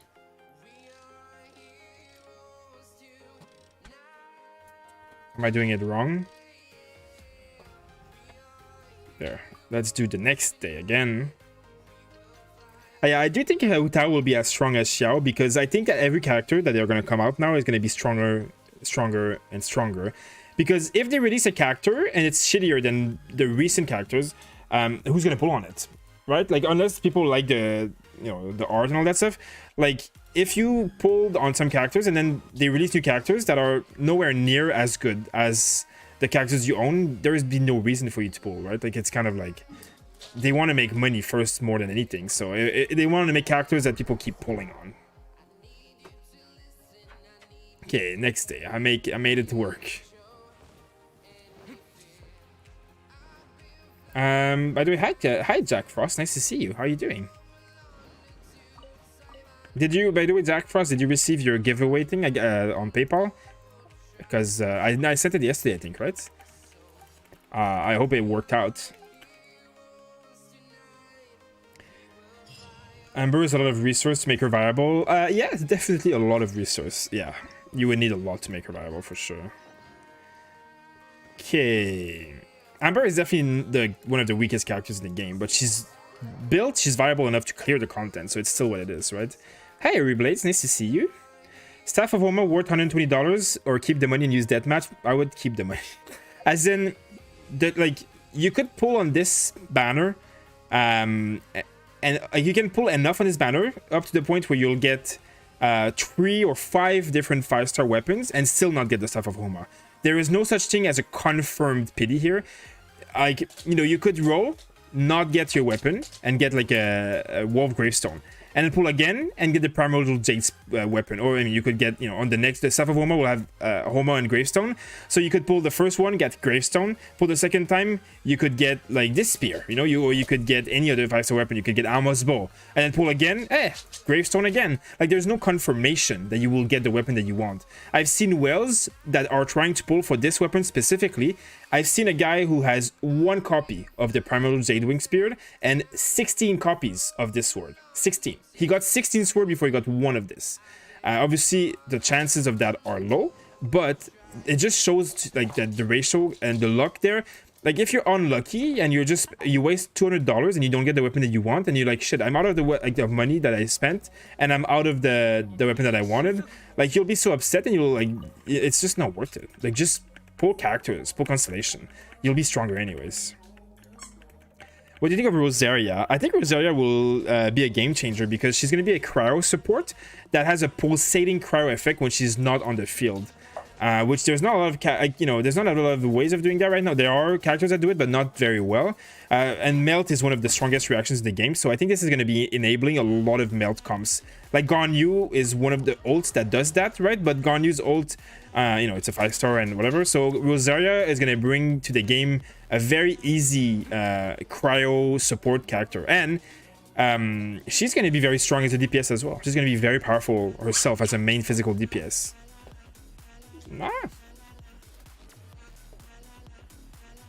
Alex named some ugly Pokemon after me. What Pokemon did he name after you? I know he's playing the Pokemon thing. I know he's naming a lot of Pokemons, but which Pokemon is ugly? Snorlax? I'm Snorlax. Nice. Which one are you? I got both the sword and the spear on 1 10 pull. Yeah, I mean, then there's other people who are stupidly lucky in 10 pulls. It does happen.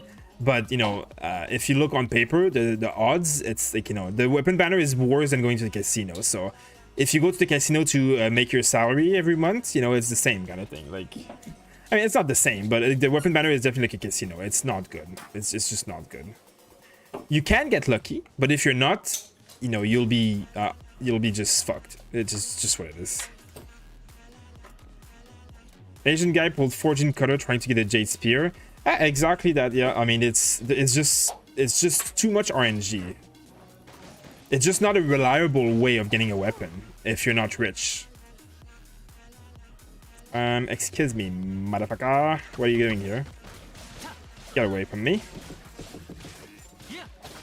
There we go. Next.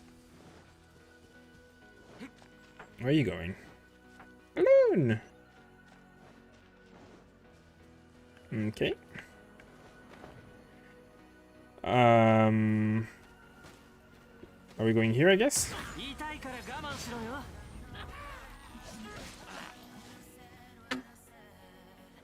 Okay.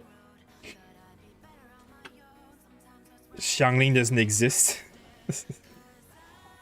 He named Butterfree after me? What do you mean Butterfree is... That Butterfree is a cute Pokemon. She's a butterfly. She's one of the strongest early game Pokemon too.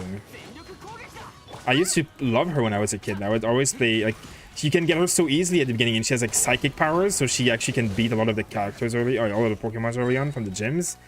And she's cute. She's a little butterfly. How do you mean that's ugly? An ugly dragon? What? You're Eevee? Nice. Yeah, my girlfriend loves Eevee. What's the dragon that's ugly? He traded the butterfly to Chick. Nice. And then what's the dragon? Dragon, is it like, do you mean Dratini? I don't know what he's... I don't know all the Pokemons. I only played like 15 years ago. Hi, Francis. Here's your shit. Give me my stuff. Thank you. Head to the designated location. Oh my god. What is it? Please tell your stream that I'm a level 39. So for those of you who didn't know, my girlfriend plays Pokemon Go, or played Pokemon Go, and she's a level 39 Pokemon trainer, and she would like everybody to know this. For those of you who know her on stream, of course. So she is not just anybody. She's a level 39 Pokemon trainer. And the Pokemon Go, like 39 is really high level, so that's why she's saying that. I'm scared of Weapon Banner and managed to get the Jadon standard, so I'll get Hu Tao. Yeah, I have rolled on Weapon Banner. The last time I rolled on Weapon Banner was the Wolf Gravestone Banner, which was like, what, 2-3 months ago? And I have never rolled on Weapon Banner since. I would not. I hate the Weapon Banner. I will roll for the Staff of Woma just because I want to make optimal Hu Tao build, but I will not get more than one constant. Like, I will get the weapon and I will never roll on Weapon Banner again. The Grimer is ugly. I mean, Grimer is definitely not the... Grimer and Mockup maybe not the best looking characters, that I can give you that. The best looking Pokemons. My favorite was Abra. Abra and Kadabra. I love those guys. Alakazam was the best. When you had a friend, I had a Game Boy Color, right? Like those small... I'm old, guys. So I had a Game Boy Color, and you only had Pokemon Red, Blue, and Yellow back then. And my brother had Pokemon Blue, and I had Pokemon Red. And then I went to the store and I bought the cable to connect our Game Boys together. And then when you traded Pokemons, you evolved Kadabra to Alakazam.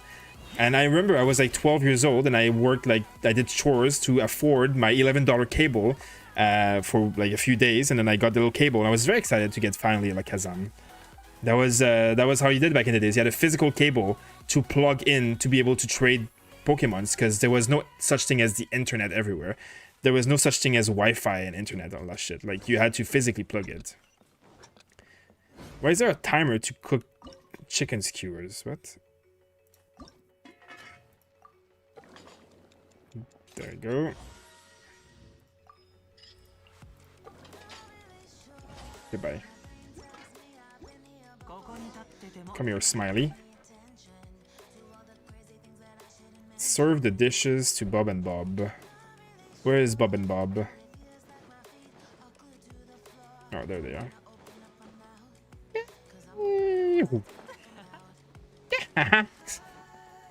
There, Holderin. Eat. You better tip me. You better be tipping me. Where's my tip? Excuse me. There's no more gain here. Hello? Fuck your meal.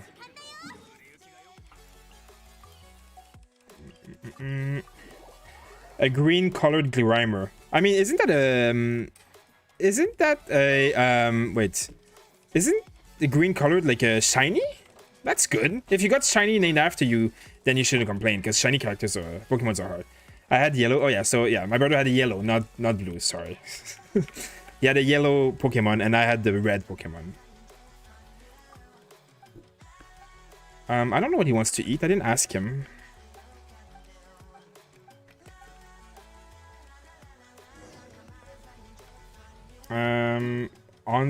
What's Aunt Bob? I don't know if that's shiny. I mean, it should be shiny, right? Good morning, Zoe. Hey, Chris, how you doing?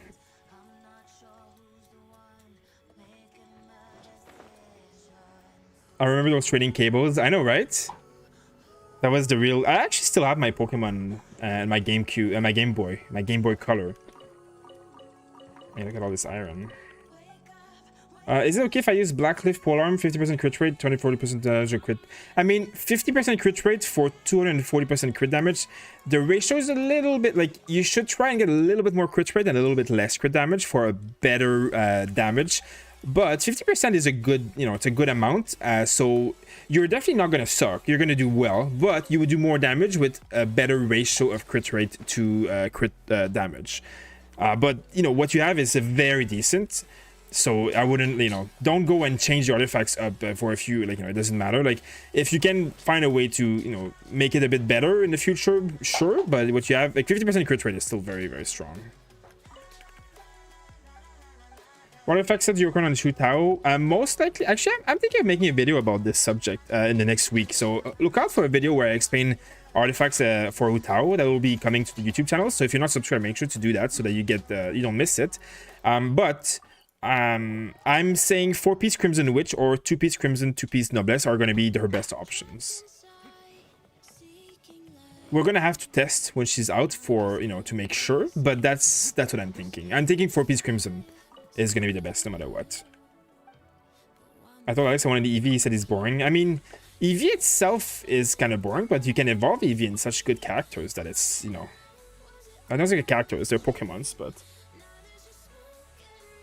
I had the original brick Game Boy. Yeah, basically that's kind of it's like, it's not a brick, but I mean, I think it's a Game Boy Color, right? So yeah, you had the original one before that.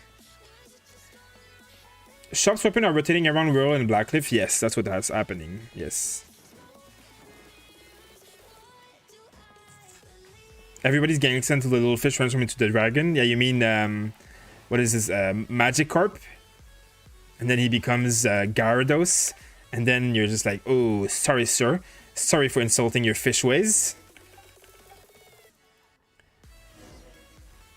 The problem with Eevee is that it's really hard to decide which one to evolve, because she has so many good evolution. Haven't seen a Xoraz stream in a bit. Hey, yeah, I haven't been streaming too much lately. I'm gonna be more like sporadic with my streams because I'm trying to focus more on YouTube videos and all of that stuff.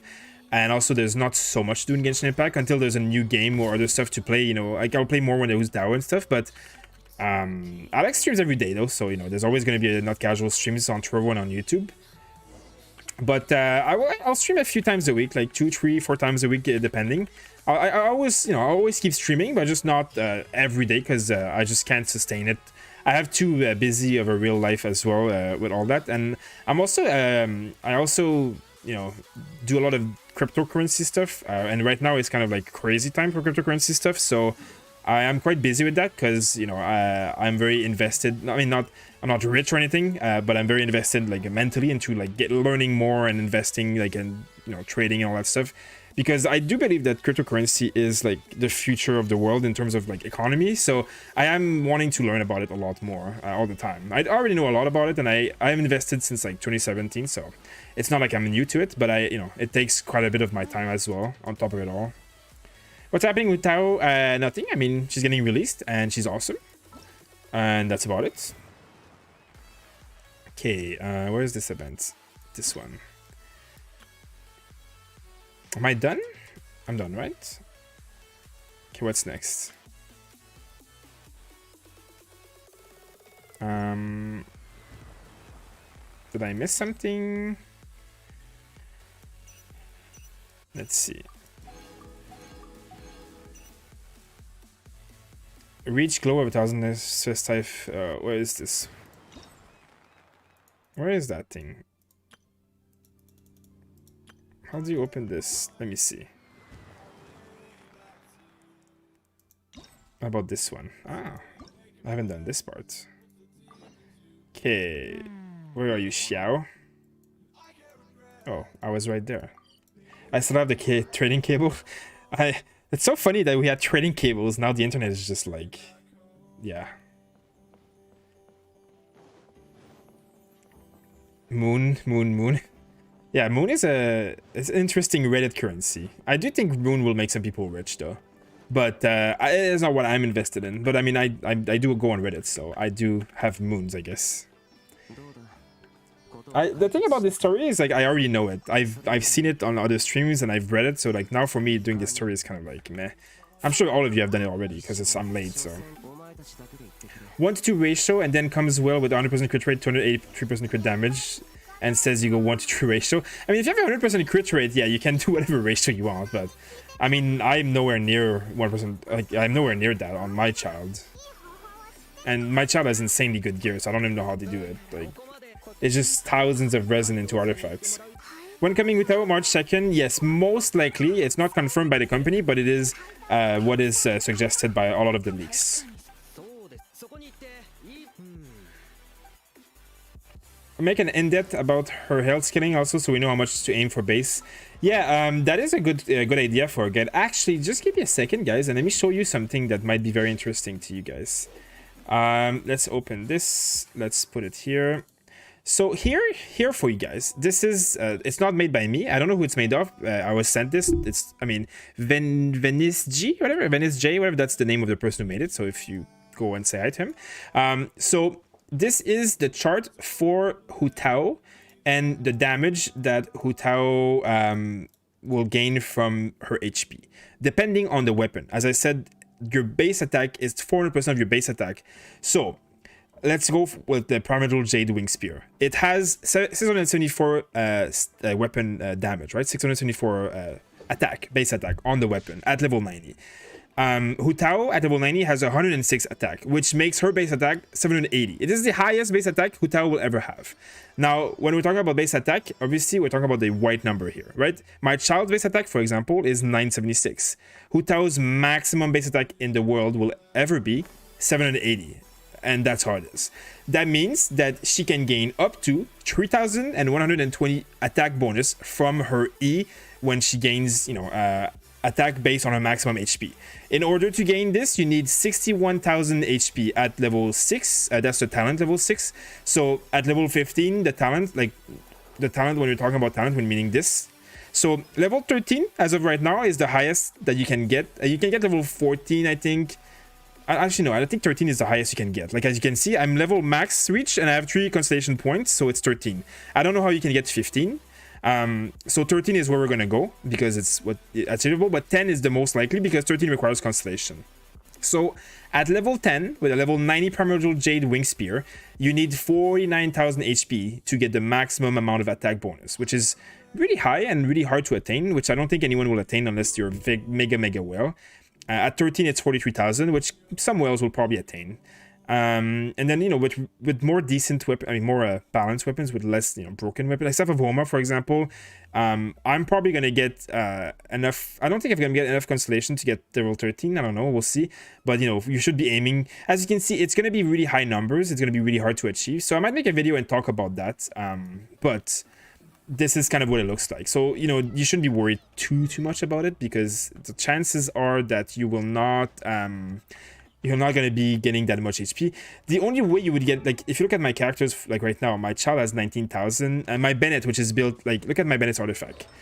HP here and HP here. I don't have HP here, but I don't even think I have a leveled up artifact with HP, but I have 2 artifacts with HP and everything's level 20, right? This is level 20, it has HP. There's HP percentage here. I have HP percentage, like I have HP flat here. Like I have HP percentage here. So I have a lot of HP and he has only 31,000.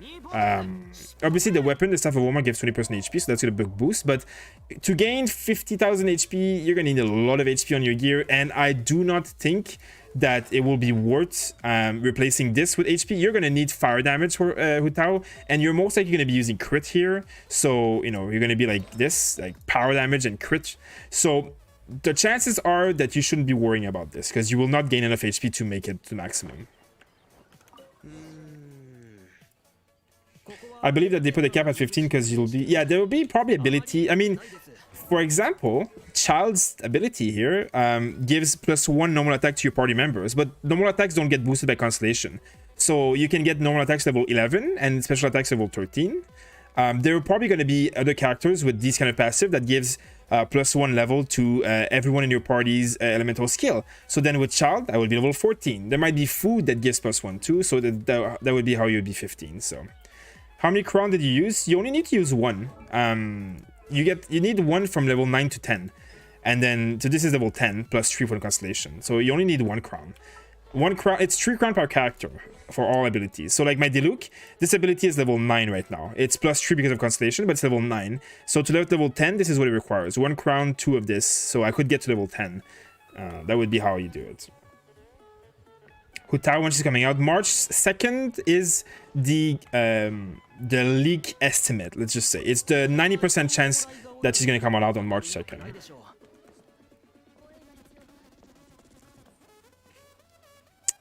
Hu Tao, 8 days from now? I don't think 8 days, yeah, I guess 8 days. I guess February is a short month, so it makes sense. Okay, what am I... What is this? This is a very interesting quest.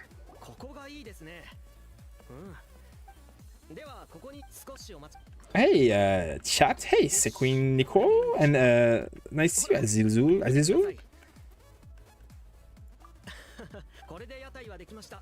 How come you don't swap to sub DPS Bennett? My Bennett is not sub DPS right now. He's built as a healer, but I don't really swap because I don't really need to. But charges kills everything without help at this point. The game is too easy at this point, so. But when I have Utao, I'll be swapping to Utao. Can I climb the lazy way up? No, I guess I can't be lazy. Fuck you, game. He's back up here anyways. I don't know what I'm doing. What am I doing? Jesus. I'm trying to teleport. I'm canceling quests. Like, let's do it. Quests. I haven't done the Dane Steve quest either.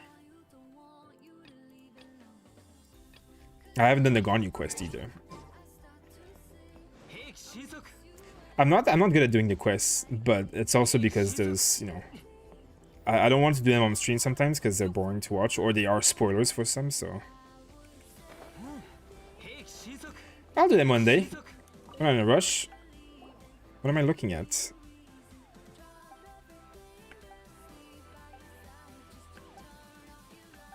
Oh, okay. Is that like a puzzle or something? You have to go like... You have to find this in the world, and there's a treasure on top. Or is it gonna be like a common chest with one Primogem?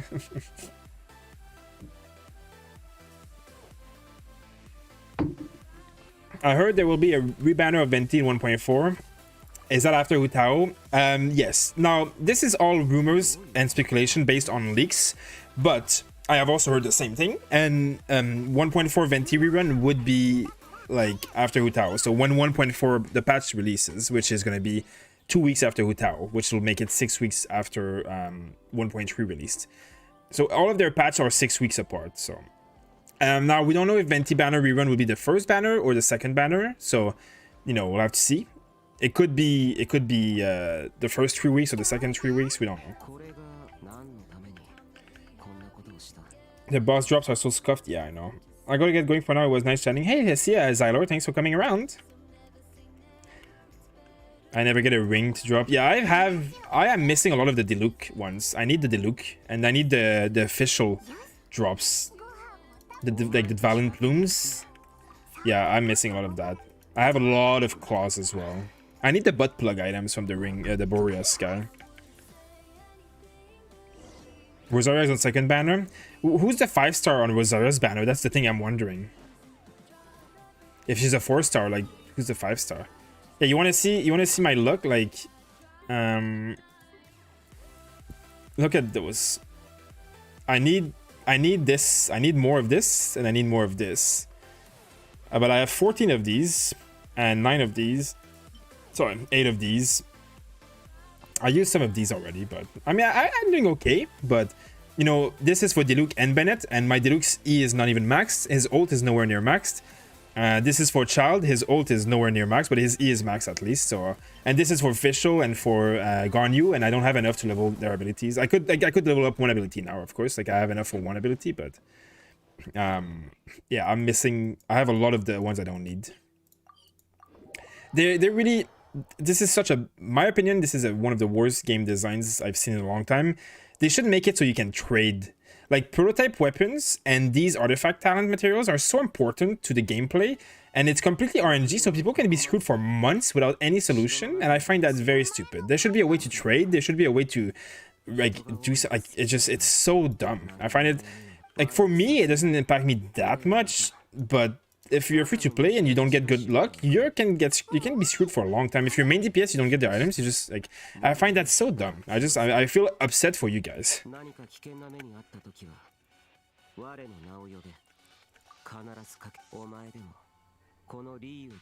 Yes, we get it. You're sad. You hear a lot of sad things.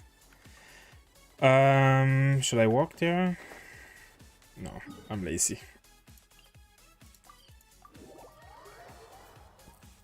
Rosaria might come with a standard 5-star. Would it be good if Rosaria came with Diluc on the banner? Because I would roll on that banner. I would roll on that banner all day long. Because Rosario is going to be strong as hell. Not that I need a new DPS, but... I was wondering if I level character to 90. I mean, the characters that are worth leveling to 90 are your main DPS. Support characters, they're not really worth it unless you don't have anything to do with yourself anymore after many months of playing Genshin. But yeah, your main DPS characters should be 90 because they are the only ones who are really... It's not a big difference, 80 to 90, but it's the difference. It's a small difference. So it should only be done on your main DPS, like the ones who do the most of your damage. This is a nice thematic. Even though I've seen it already because it's been released like 8 months ago. There's a YouTube video with this exact thematic that was released like in the beta of Genshin Impact when I first started playing, so... Like this event was in the beta, which is why it's also boring for a lot of people who've played it already.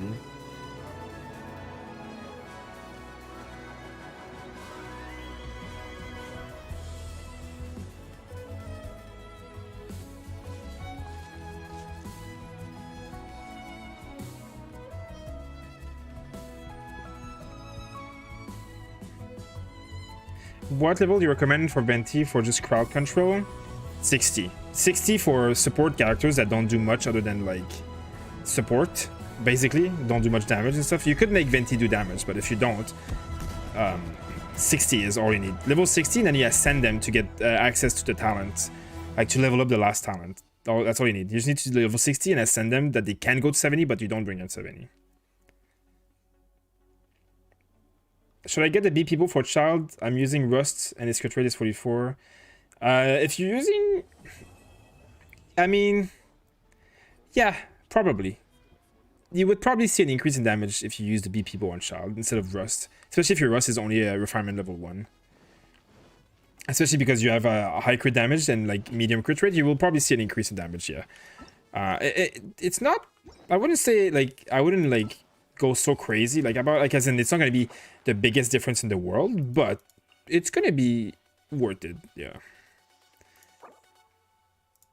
thank you, Chinchu. I have all the characters here, of course. The reason I'm picking Chinchu is because like he's one of the best characters, but also because I don't have constellations on him, so now I have C3. And I mean, Chinchu is one of the best supports in the game, so the faster I can get to C6, the better. When I roll on Hu Tao's banner, I'm going to get some Chinchu stuff here, so... I have Ningguang C6, that would be my second choice, so... Because she was on Child's banner, so it happened. Same as Beidou. But I don't, like, I have, like... I don't like Xinyan. I mean, she could be used, but I don't need her, so... That is why I picked what I picked. They're all good to pick, to be honest, but Chinchu is probably, like, you know... Probably the best value for me or for people who don't have Chinchu. So is this done? Yes, that was a lot shorter than I imagined for this quest. So now we have more of this. This is gonna be 9 more boring quests. I'm gonna like just shoot myself.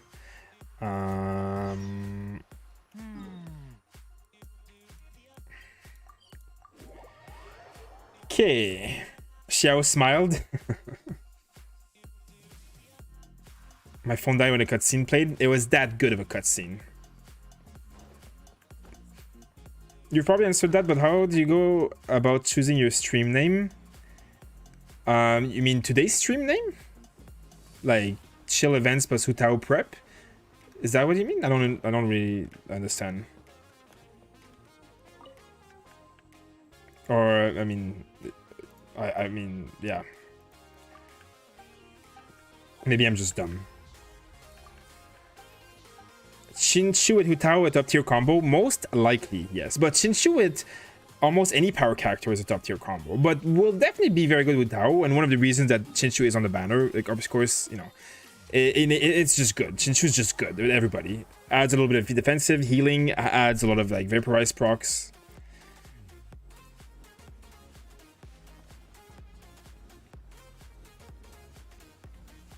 Okay. Yeah, the boss materials you guys are talking about on Trovo, like we really need a swap system. So when you go into suggestions and you complain to Mario or whatever, we need to like a swap system from one material to the other. Like they just introduced that for the like the crystals to level up your characters. They should introduce that for the rare materials as well for the talents. Chinshu? Yeah. Does Chinshu C6 not have regen problems? I mean, you still need Sacrificial Sword or like enough energy recharge to make it work. But Chinshu at C6 has extra energy regeneration, but it's not as good as people think. Like, you still need to build energy recharge, and Sacrificial Sword is still the best item that you can get for Chinshu, better than 5-star weapons. This is the best weapon, no matter what. Energy recharge and stuff is good. Now, if you have C6, you probably don't need energy recharge in your gear as much, but, you know, one thing to know here, so this increases damage of the third attack, and regenerates 3 energy when the sword attack hit opponents. Now, this only counts for the extra third attack, so you only regenerate 3 energy like once per attack. It's not every sword, it's once per attack. So this is worth like something like 15 energy, I think, out of the old costs. So your ult's gonna refund 15 energy. I think it's around 15. It costs 80, so it's still like, you know, 15 out of 80 is good. It's a lot, but it's still not like making your ult free or anything. So it's just an extra additional, but you still need energy recharge. No, Zora. Oh, how did I choose the name Xoraz? Funny story, actually. I used to play World of Warcraft a lot, and I used to have like a lot of different names that I don't even remember much, and then I rerolled to Horde, and no, actually I rerolled to Alliance, and I made a new character. It was a shaman, and I randomized the name. I was using the Blizzard randomizer, and it came up with the name like, I think it was like Xorad, or like it was XORA with some letters, and I just deleted the last letters and added a Z to make it short and sweet. And there was nothing to it other than that. It was randomized. Zora something was randomized, and I just like what Zora, like what sounds good, like Zorar, Zorad, Zoram, no, and it's Xoraz. Okay, that sounds okay. So I just made it. It was like really quick, but when I did that character, I ended up playing that character for a long time. I didn't think I thought that character that I was making was going to be like a character that would play for a few weeks and get bored or try another thing. But I actually enjoyed, like, I found a guild and I found a lot of people, and I ended up maining the character for months and like playing that shaman for, I actually still play that shaman to this day. I mean, I don't play WoW anymore right now, but I played like last expansion stuff. And that shaman is still my main character. I ended up becoming a main shaman and like getting gladiator in the arena and all that stuff. So I got really like good and really invested in that character, and I just kept the character, and the name was Xoraz. So I just kept the name for a long time, and then, you know, I just kept it because now a lot of people on the internet, like, I mean, not in this game, but in other games, know me through the name Xoraz. So I kept the name, you know, because then if people who know me see me, they know who I am. Okay.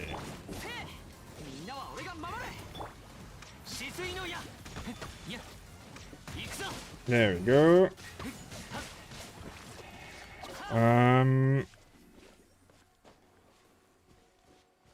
Honkai was rootless. Free-to-play is not an option in a Honkai. See, I never played Honkai, but I hear it's a lot. I mean, as you said too, it's all very similar to this game, right? Clee Banner when? I think I mean, if Venti Banner is coming in 1.4, Clee Banner might be like in 1.5. Actually, add 1 to that. Wait, no, yeah, 1.5, yeah, 1.5 would make sense. Never mind, yeah. So Clee should be in 1.5, maybe 1.6, who knows? What name was the game? Yeah, it was WoW. It was World of Warcraft. That was the game. Actually, when I played with Alex, like we played when the new expansion released a few months ago, the shaman that I was playing, like that was my official, like that was my character. That was the Xoraz that made my name. Because I didn't play shaman for the last expansion, but I still had the shaman, so I played it for this expansion. I wish we played like WoW mode, to be honest. Like this expansion was actually really good, but with Genshin and stuff, it was hard. Let's see. Super hyped to see if the burst pulled up with 2 tower and C1 mana. Yeah, that would be pretty interesting. Yeah. BP bow is better than not refined Rust, but Rust gives more attack to Child E. I'm confused like how much damage I'll get or lose. Yeah, so BP bow is better than Rust. Yes. I have, let's see, I can show you. I had the spreadsheet that had that. Let's see. Do I still have it? God, I don't actually know where it is anymore. Yeah, I don't have that. I don't know where it is anymore. But yes, the BP bow, like crit rate and crit damage offers more damage to your team than attack ever will.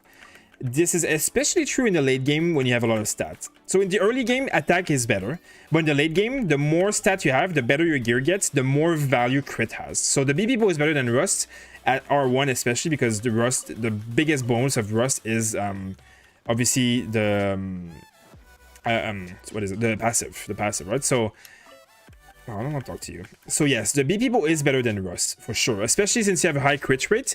Adding have crit damage, adding more crit rate will help you by getting a better ratio, and then you're going to do more damage. You might see. I mean, I don't think you're going to lose much damage. Your numbers might seem lower, Chris. Like you might see your numbers are a little bit lower, but you're gonna get like so many more of them crits that even though the numbers are lower, a lot of them are gonna be crits, which is gonna make your eventual damage better in general.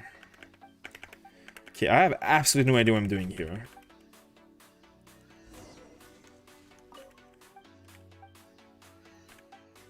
A bamboo tube with powdered stone. It roars like, I mean, it's pretty straightforward. Sure, there was a penis joke in there, but I'm not gonna make it. My string is broken, I flail. Okay, that makes sense. I pulled catching on a single. What best electro build for physical? Yeah, if you have no constellation, physical is probably the best, but they're both very good, to be honest. We do have a catching guide on our channel if you want to check it out. It's very recent, actually. It was made last week by Alex, so. Xoraz is a good name, unique and easy to remember. Who knows what will give you a permanent name? I know, right? Yeah, that's why it's short and sweet. That's why I kept it. I mean, even though people can say Xoraz instead of Xoraz, which is kind of like, I didn't realize it sounded like that, but I don't know, whatever. A little bit of hazing is fine, I guess. I don't really care.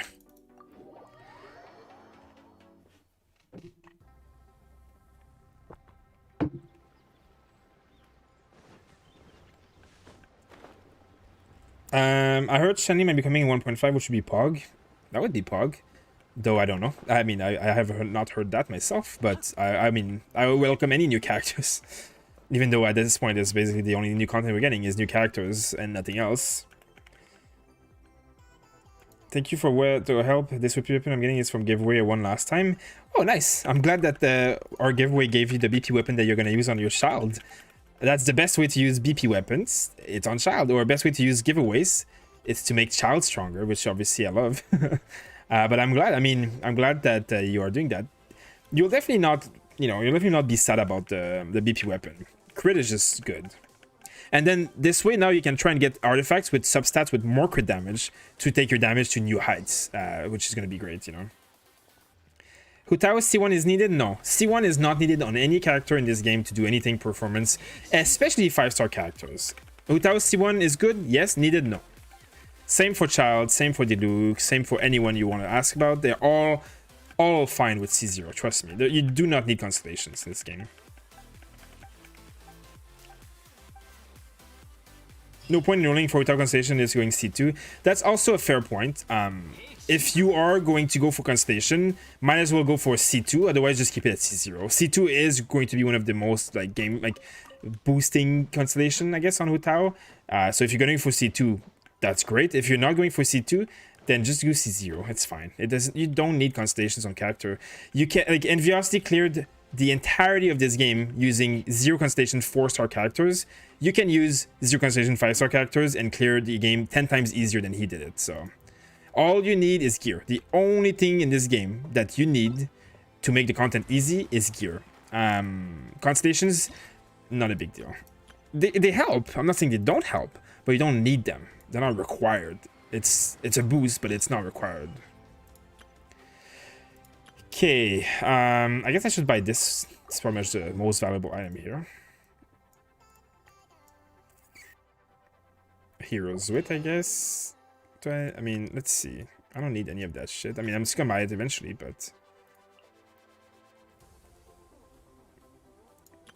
I guess I'll get the Mora. And then let's empty out this one next.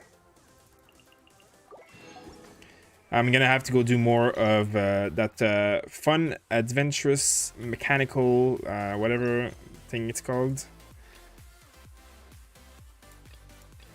Okay, well, I'm not gonna do these ones just yet because they're boring as fuck. But I guess now I can do Mechanicus, whatever, right? Okay, let me go back to the city.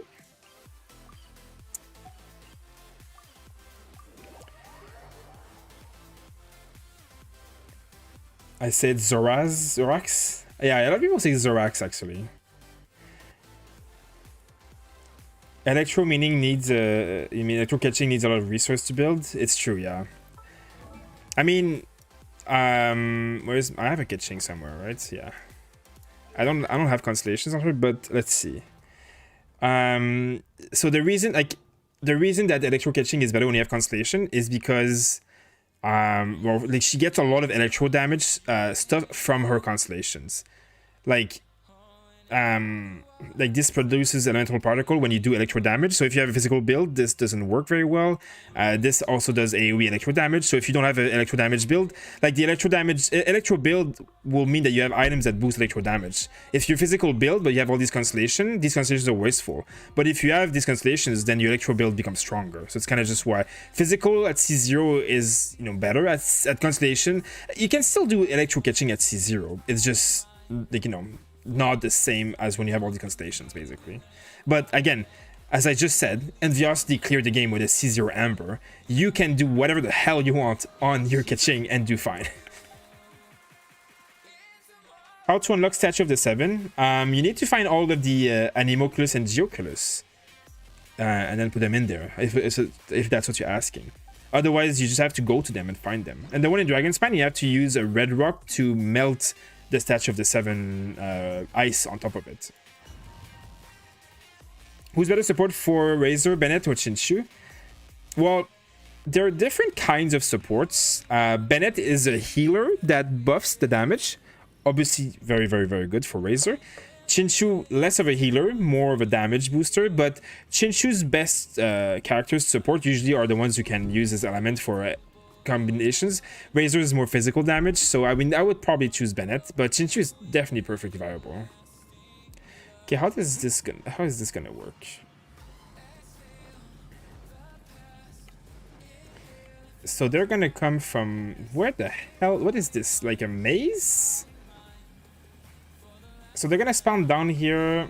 I mean, if this is the only gate, right?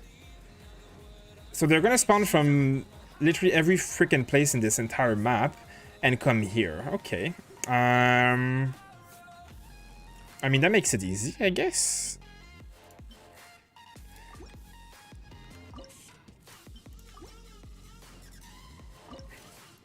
We'll do this. Right, what do I need here? Water, I guess. Ooh, I don't know actually if this is... I probably should have more ice. I mean, I think it'll work. I wanted to put a boosting tower, but... Like, would this one reach over there? I don't know. We'll see.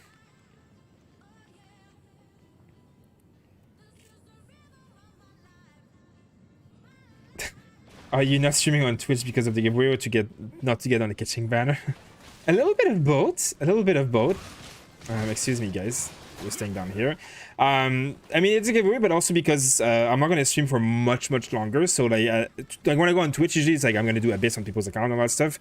But sadly these days I don't have that much time to do a lot of streaming, so I'm not gonna be streaming, I guess, like for very long. So I just it would have made sense to go on Twitch like an hour or two ago, but there's like 2 people on YouTube as well, so I don't want to like ditch all the people because it is still important to support the YouTube, which is what I'm trying to make videos and stuff for that specifically these days. As Genshin Impact is dying down very, very hard in terms of views and people interested in the game and all that stuff. So we're trying to focus on making content that will be enjoyable for everybody around on YouTube and all that stuff. So as well as trying to find other like games that are potentially good for the future and all that.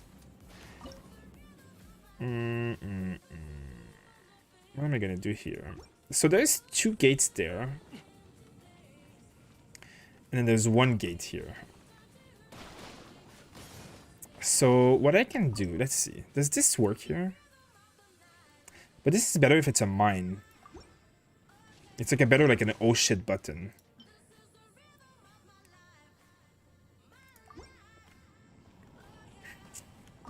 I mean this works, right?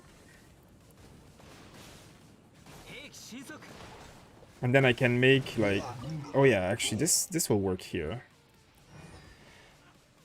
This map is cake. Yeah, it looks pretty straightforward.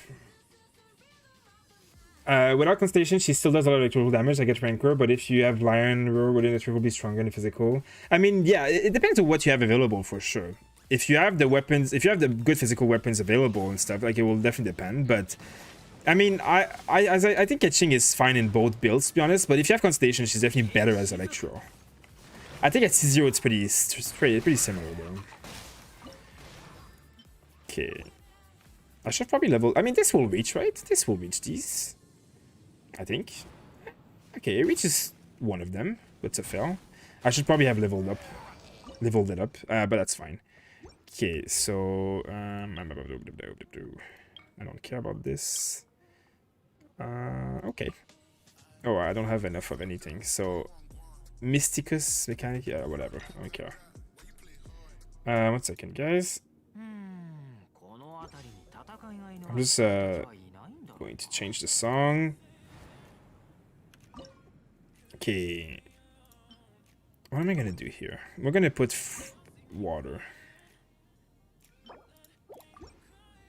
No, I don't have any points. Never mind. I'm not gonna do anything. Let me put some cool shit. There you go. Have fun.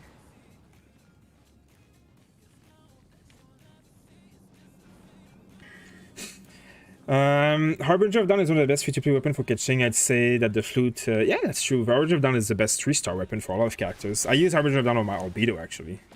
Or Albedo, I should say. There we go. This is easy.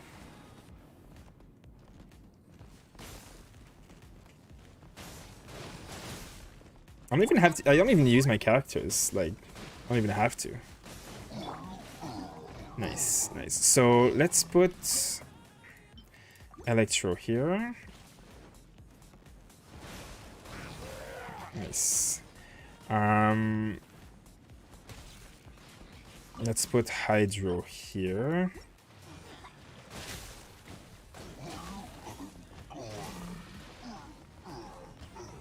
I think I'll put a Cryo here.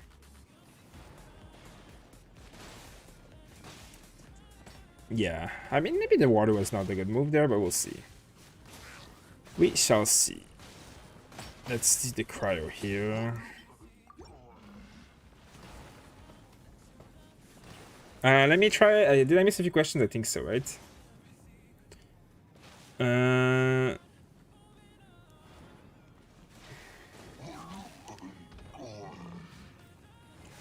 You should play Nairo 2 on stream. I'm not really good at these types of games. I'm an MMO player. I'm a FPS player, like a MOBA player. Other games I'm not really good at. I'm not good at shooters. Like I'm good at like League of Legends and like MMOs and you know like stuff like that. The strategy games, StarCraft, all that stuff. But like Noah and like what is like the other game, Dark Souls, all that stuff. I'm really bad at, and I'm not really patient at, sadly. I'm good at Diablo and all that stuff. I mean, I used to be. I'm not good anymore, but... did you pull for Amos Bow on Ganyu Banner? Demon mentioned it took 14 Scarab before 1 Amos Bow. 500 USD for 1 Amos Bow, which makes me feel Weapon Banner is rigged. I've been talking about this a lot. Weapon Banner is very, very bad and very, very rigged. I got lucky. I got the Amos Bow on the standard banner a long time ago. But I do not pull weapon banners because weapon banners are complete garbage. They're basically worse than a casino. And they are very much rigged and bad. It's completely true.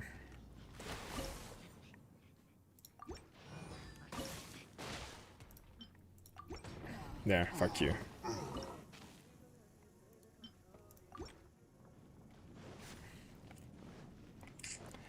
Okay, let me put a mine here. And this song is not loud. There we go.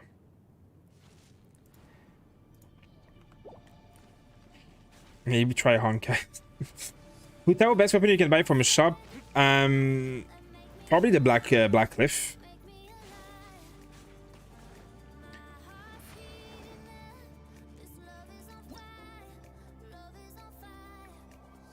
The main reason there isn't much content is because Mario is in a AAA company. It's actually a pretty small game publisher.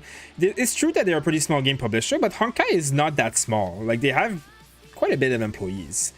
And they've made more money now than a lot of AAA companies. And this game's been out for like 4 months now, 5 months. Like, they should really get on the content. I guess electromechanic unable to attack. Well, that's gonna suck.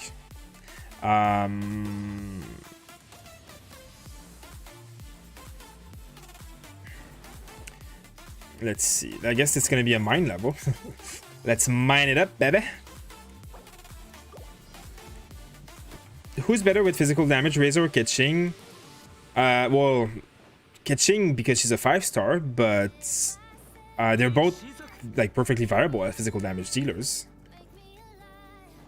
You have Child, so I try getting Rust R5 this banner. I don't actually like Rust R5. People say it's like there's been a lot of people who've done mathematical calculations on Rust R5, and it's not actually as good as people think. The effect bonus is not bad, but like it's kind of like it's not as good as people think. The attack damage that it grants you is not that big. R5 is a big difference, but R5 Rust is still worse than the R1 Skyward Harp. And this has been like calculated very, very much in depth by a lot of people. It's R5 Rust is very good. It's just not as good as Skyward Harp, but I mean, the difference, I don't know, it's just not that worth it in my opinion to go for Rust so hard. Like, it's a good weapon, don't get me wrong, but it can only be used on your main DPS. So if you get an R5 weapon, 5-star weapon, and then you replace it, then your Rust is going to be useless because you can't really use it on supports. I'm not a big fan of that weapon, personally.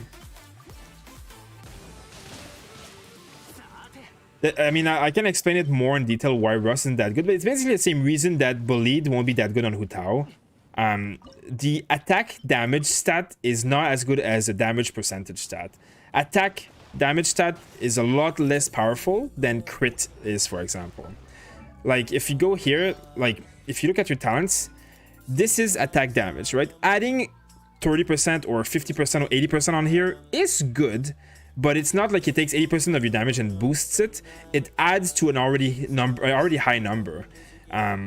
Meanwhile, crit rate takes that number and multiplies it by, like, if you have 30% crit rate and damage, you know, 30%, 130% crit damage, it takes your damage and boosts it by like 1.3, right? So if you do 1,000 damage, 30% crit damage extra is gonna add 30% damage. That's it, right? So that's like a multiplicative addition. Like, it's a multiplicative calculation. Like, it takes the damage you do and then multiplies it by something to give you that much more damage. Rust doesn't do that. Rust adds to this number. So you add these numbers, you add them, and then you multiply them by your power damage or hydro damage and crit damage and all that stuff. So Rust is good, but late game, when you have a lot of good gear, Rust falls off heavily compared to a 5-star weapon. So it's kind of just how it is. I mean, there's a huge spreadsheet that people have calculated in the child main subreddit and the child main Discord, and it shows clearly that late game, especially when you have like buffs from other characters like Bennett or food buffs or, you know, constellations or really good gear, Skyward Harp is much better than Rust. Actually, so is a very decent weapon. The BP weapon is better than Rust even at R5. I need to find that spreadsheet. It exists somewhere, and it's like in-depth calculations, but it's just what it is.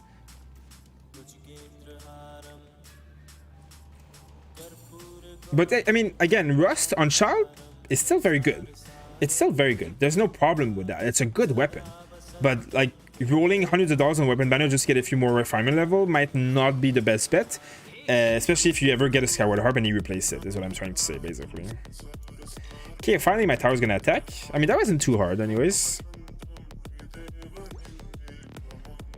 I've seen too many people use Black Tessel on Zhongli thinking I'll use it, but I lose. Yeah, no, I mean, Black Tessel does have HP, and that's all nice and stuff, but Black Tessel, like, HP is nowhere near, like, I mean, a 3-star weapon has way too low base attack to be worth it on. Yeah, I mean, I know what you mean. Let me actually... There. And then let's put the Cryo one here.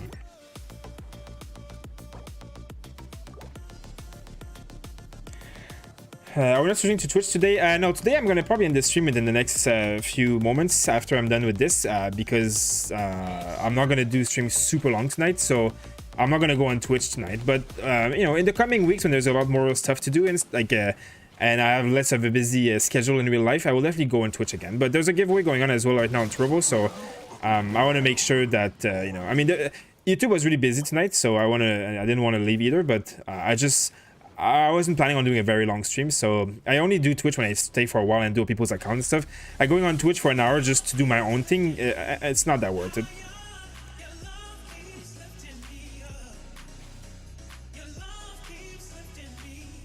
There's a Rune Hunter rush somewhere. Oh yeah, let me...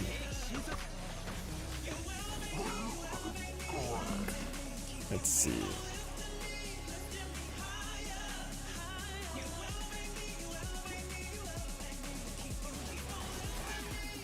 Hey, yeah, no enemies escaped. Oh, that's the last enemy there? No, there's 2. Let's see. Hutao, Sag. Yeah, Ayaka will be when Inazuma comes out, guys. So Ayaka will be 2.0 probably. Fiona or Chi-Chi for Diona or Chi-Chi for Xiao support. I much prefer Diona. Chi-Chi is good, but Chi-Chi late game like is not that great. As in, all she does is heal. She doesn't offer anything else but heal. And that's all nice and dandy and stuff, but at the end of the game, like when you're really geared, you don't really need healing. Like I don't even bring healers in some of the Abyss levels anymore, because 0 characters shields is enough and I don't take damage because everything dies too quickly. When you have really good gear and things die quickly, healing is not that important, and she doesn't do anything but heal. Diona shields, so they don't even really need healing, and heals, and grants like a lot more reactions because her heal pulsates cryo, and if you have constellation, it's even better. So Diona kind of offers more of a, you know, a kit, like in my opinion at least. I don't find Chi-Chi that great late game. She's very fine as a healer, but I just find that Bennett and Diona and stuff, like they offer healing while offering a lot more, which is why I like it, you know. Yeah, and shielding characters are very important. Yeah. Sadly, there's no good MMO right now. Maybe you can play Temtem when it comes out. Yeah, we did look into Temtem. We are looking forward to it coming out, but it's not coming out just yet. But when it does come out, we will play it for sure. For sure. We are looking for a lot of games coming out this year. There is going to be a lot of really good games, but there's going to be a little quiet period until then for sure. I mean, Genshin doesn't have much to do, and there's not going to be much in the next few patches either. But eventually there'll be enough, you know, if they add raid and PvP, not PvP, but PvE, like ladder or like raids and all that stuff, who knows, whatever, competitive PvE of any kind would be nice.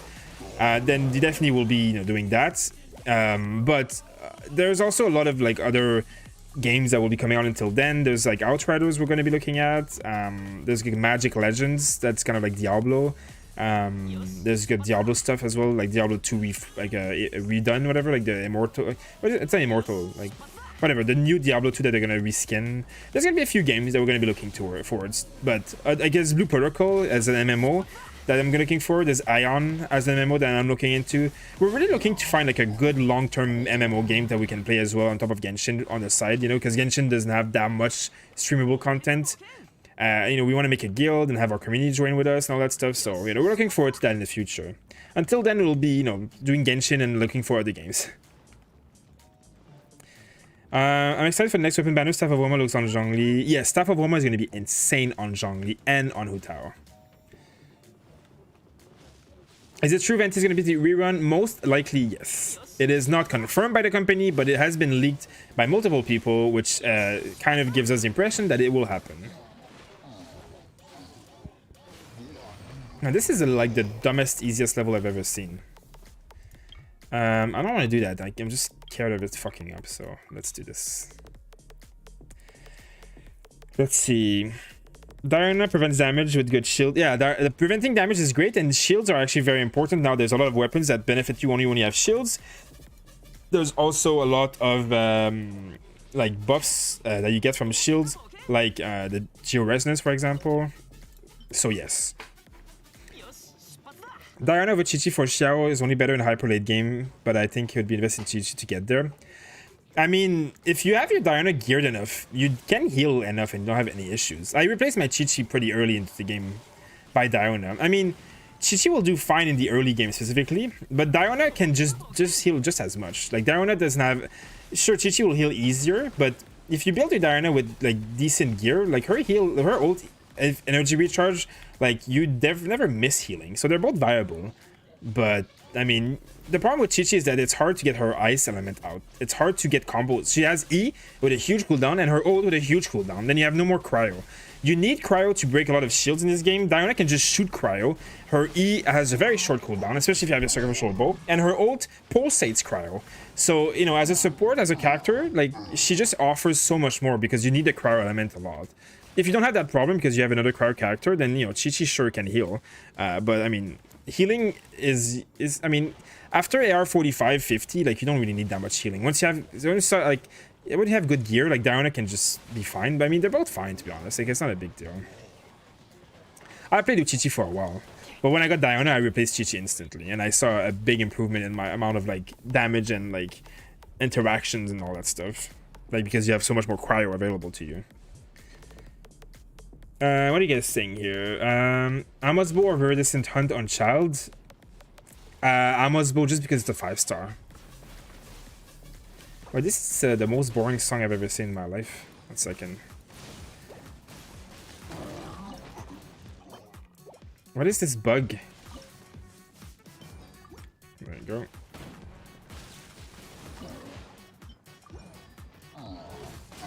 Oh, that's good. 1 enemy left. Xoraz, you smell different when you are awake. Do I now? What do I smell like? Got Jean recently and she's amazing. Yeah, Jean is amazing. 100%. Will you be sprinting? Why you be sprinting all the time? Do you hate your stamina? Yes, I'm very much like, I need to be moving quickly. I'm like that in real life too. Like, I need to be like doing things. Like, I can't just stand there and do nothing. And like, moving like this is so slow. Oh my god. So I need to be sprinting. I need to be like moving quickly. It's just how I am, which is very bad for this game because I lose all my stamina all the time in the Abyss. I want to see a co version of the Abyss. Yes, that would be so good. Blue Protocol would be a good long-term game. Yes, Blue Protocol looks like probably the most like possible game that we will be like. Blue Protocol will probably be one of the biggest Genshin killer. I mean, I don't. It's not Genshin killer because it's not the same game at all. But like one of the games that is so close to Genshin that has like the same player base as Genshin. It'll be Blue Protocol for sure, which I am excited for. I'm looking for Blue Protocol. It looks like it's gonna be really good. Okay, level 10 is the max. Okay. Should I level this one up? Yeah. So this one has more range. Let's do the water one. There we go.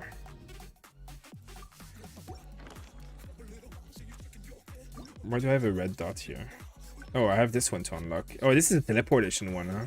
I don't even know. Do you need the teleportation one? Like, I guess there's a special Blink of an Eye multiplayer. What is this special mode? Am I gonna get shit on in this special mode?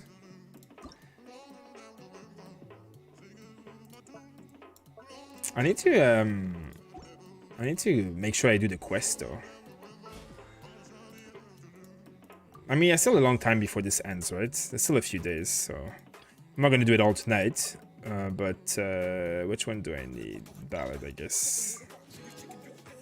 I haven't bought the battle pass yet. I'll buy it like at the end. I don't need that stuff yet anyways. Let's see here. So I did all these. Clear a stage of difficulty 6 or higher without building more than 12 towers. Okay. Raise 6 level 8. Oh, that's pretty easy. You just do it by leveling up shit. Oh, there we go.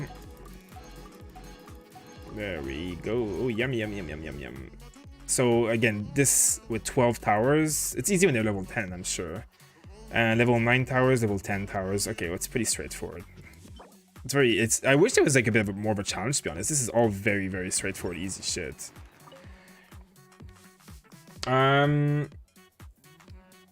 Is 47% crit rate and 100% crit damage good on physical?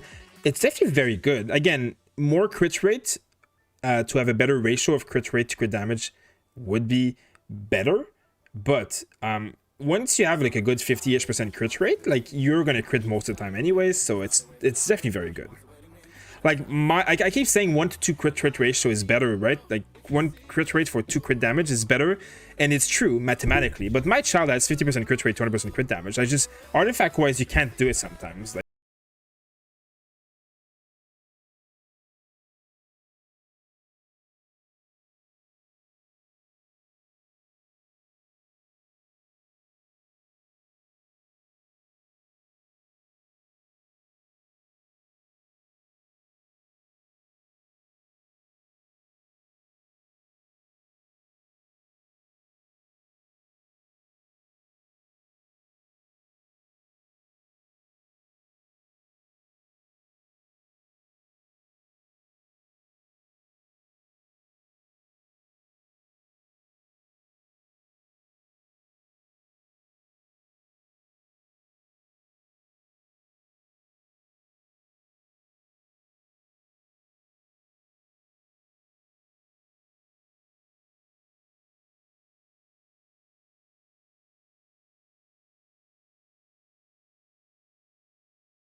I don't have enough. I want to understand about crypto. Make a guide for it. Yeah, I mean, I was thinking about making some kind of crypto content, but it would not have to be, it would not be related to not casuals, because not casuals is purely gaming, so it would not, like, it wouldn't work, the algorithm wouldn't like us. But I was thinking of making like another YouTube channel and like make some crypto things, whatever, because I have a lot of like knowledge that I'm researching all the time and stuff, so I'll think about it. How big is this AoE now? Let's see. Okay, so it's not that big actually.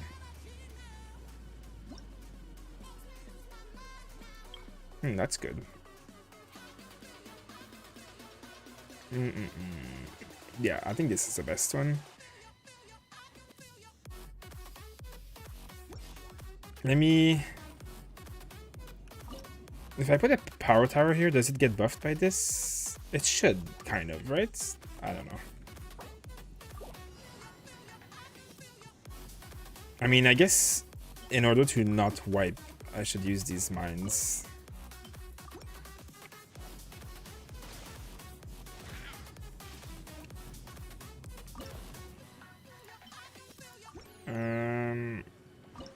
Let's do the paro here. Oh, I can't really build a lot of towers. I mean, oh shit. Rip. Bye. Okay. I guess the mines are like taking too much of my slots right now. I mean, it only says complete the level. It doesn't say don't leak, so it doesn't really matter.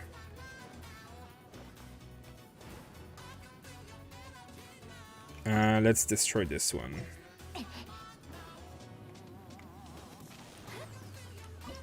Okay, cryo.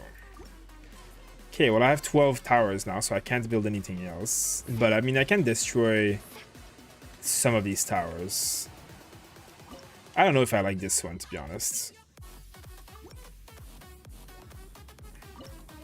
Let's do the Inferno Tower here. Oh, I guess I'll have to wait. Actually, I should probably make it here, because you could probably shoot down there, right? There you go.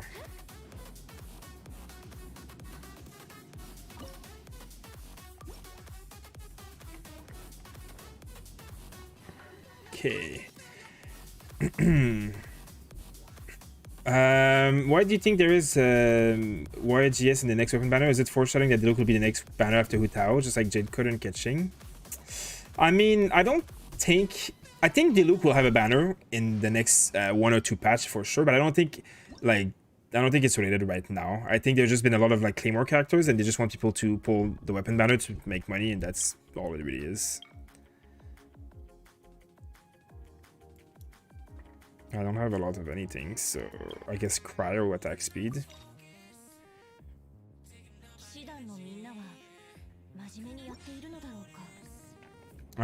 Watch out from the bottom middle. Yeah, I mean, it's good that you remind me, but I didn't read it in time, because as you saw, I leaked 2 months.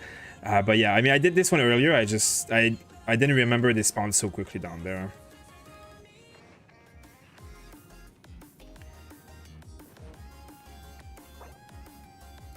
I just don't want to be building more than 12. But I need to see where I'm going to leak before I build these bombs. I just hope I don't leak from down there. I mean, this down there seems very easy. It's all like very basic mobs. I'll just have to pay attention. I guess I can also do this, right? For the downstairs if I'm in trouble, so... I thought I arrived at Wave 3. Yeah, I know, right? Should you save some points for the buffs? I probably should. But I'm dumb. Will using only electric work in the higher multipliers? Oh, you asked me that earlier, right? But I mean, I think I already read that earlier, is what I mean. But again, I don't know because I've never done that, so. Okay, well, so far it's doing pretty easy. Special mode is 10 wave after you finish building tower, which is usually a wave 4. You're wasting time for the 6 waves. Well, that sounds boring as hell. I mean, I'll do it, but probably not today. I like the tower defense, but I hope they keep adding to it and making it a permanent thing. I'm on Apex. I'm new to Genshin. Do you have any tips you think I should know? I mean, we have a lot of videos that like beginners tip videos that I would really suggest you watch, because you know it's hard. We've done so much of the game right now, it's hard to like show and explain old stuff that we've done a long time ago. There's a lot of tips about, you know, way to manage artifacts and stuff, and not to waste and stuff, but I mean, I would recommend you watch some of the beginners tip videos. I have a video that's called like 10 mistakes not to make. That would be pretty important, even though I don't even remember half of them, but because at this point it's just basic knowledge for us that we've been playing for a long time. But you know, for you would be probably like getting a lot of really important tips through that. So I would suggest you watch that kind of video for sure. I'm sure people in the chat can give you some tips, but I mean, I would say don't use a fragile resin until later on in the game, like at adventure rank 40, 45 at least. That's one of the big tips. And take your time. Do whatever, play whatever character you like, play whatever character is fun for you. That's really what's important, to be honest. Because people get to a point where they get bored and stuff, and you know, you want to get there as late as possible.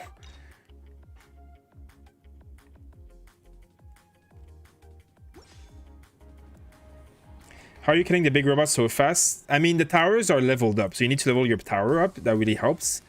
But also, this combination, when you put like this, like water, ice, and electricity, and they're like a circle like that, or kind of like that, it freezes the mobs a lot, and they get, you know, if they get frozen, that means they don't get through. And if they don't get through, I mean, they get frozen, they get attacked over and over, and then they, you know, they die. So that's kind of like a really good way of doing it. Like you can see they keep freezing and they keep slowing down, they keep not moving, and that gives me time to kill them, you know.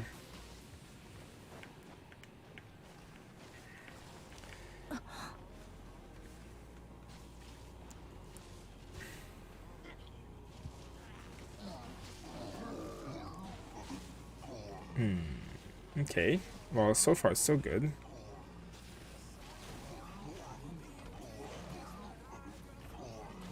Nice.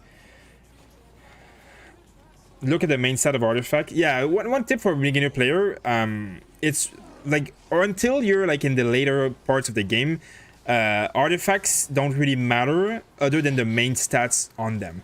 So you want, on your DPS character, you want to have like attack on most of the artifacts that you can. So there's 5 artifacts. The flowers are always HP, the feathers always attack, and then the 3 others can be a multitude of different stats. In the early game, you want like HP, attack, attack, attack, attack on like your damaged characters. That's going to be the easiest way to get through the early game. And then late game, you're going to have to look at guides and look what character goes best, whatever. But, you know, that's like AR 45 plus, basically, so...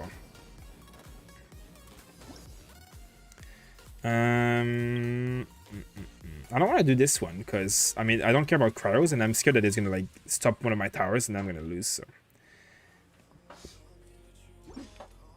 I'm trying this challenge, but oh no, yes, let's see. Do you think Venti is a trap banner before Electro Archon?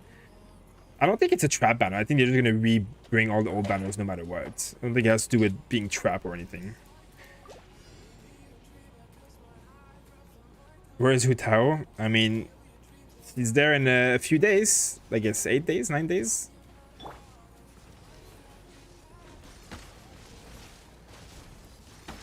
No.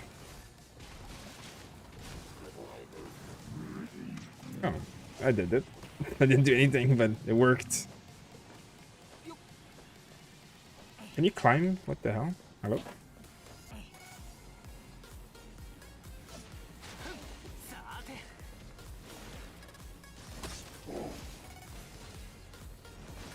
There we go. I don't really need to do that actually. My things are killing them.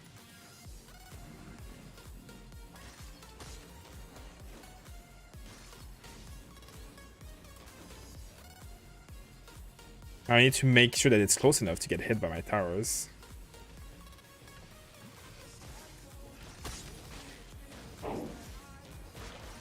I mean, actually, it's not even needed, but whatever. Better safe than sorry, right? Even though I already leaked 2 monsters like an idiot. Hey, good night, Leo.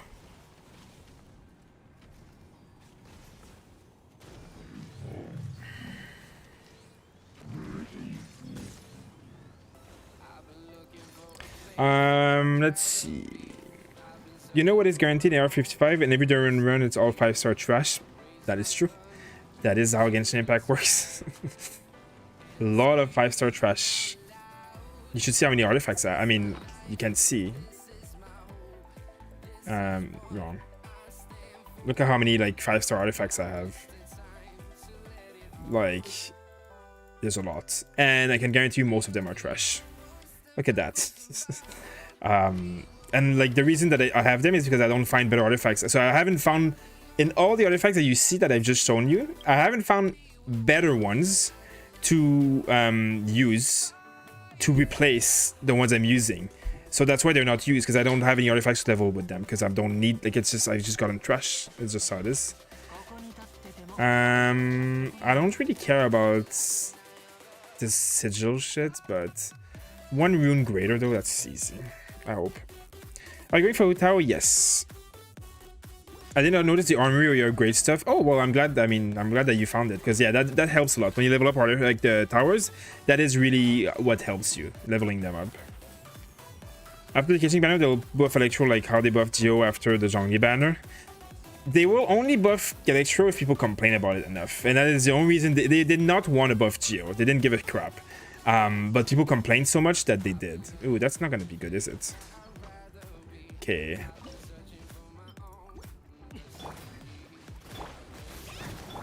No? I guess it's gonna pass, whatever. Such is life. I mean, because I'm using only 12 towers, it's a lot harder to like make this work properly. But I don't really care. I mean, it would be nice if they didn't go all through. How do you shoot the legs of these things? I guess I just have to like do water damage to them so they keep freezing.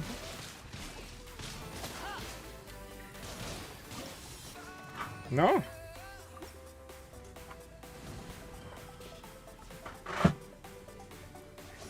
How do you shoot these guys? I've never had to shoot them before because I always kill them too easily in the open world. But is this where you shoot in the leg?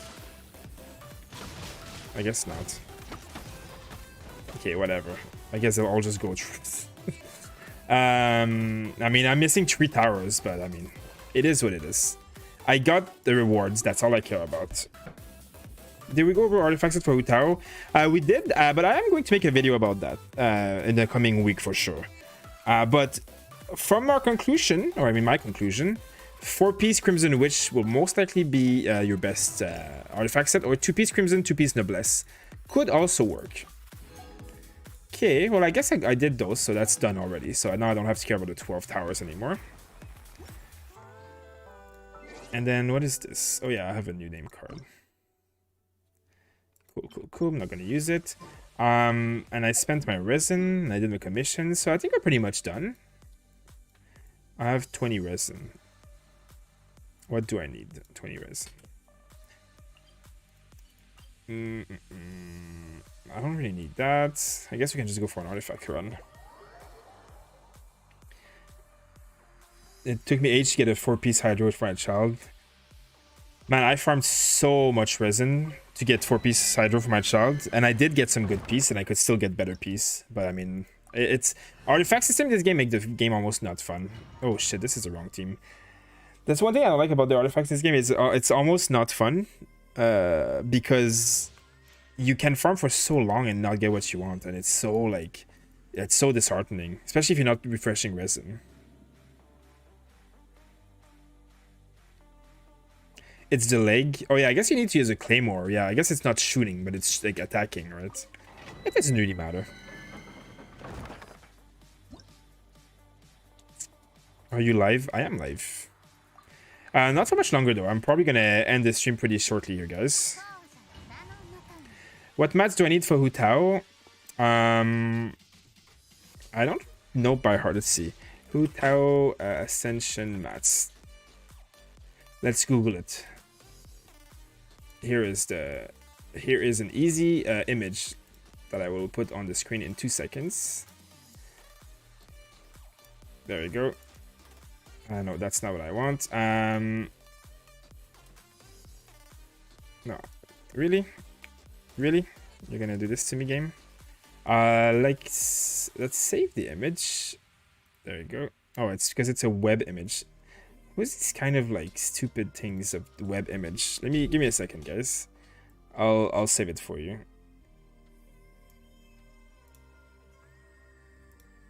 There we go.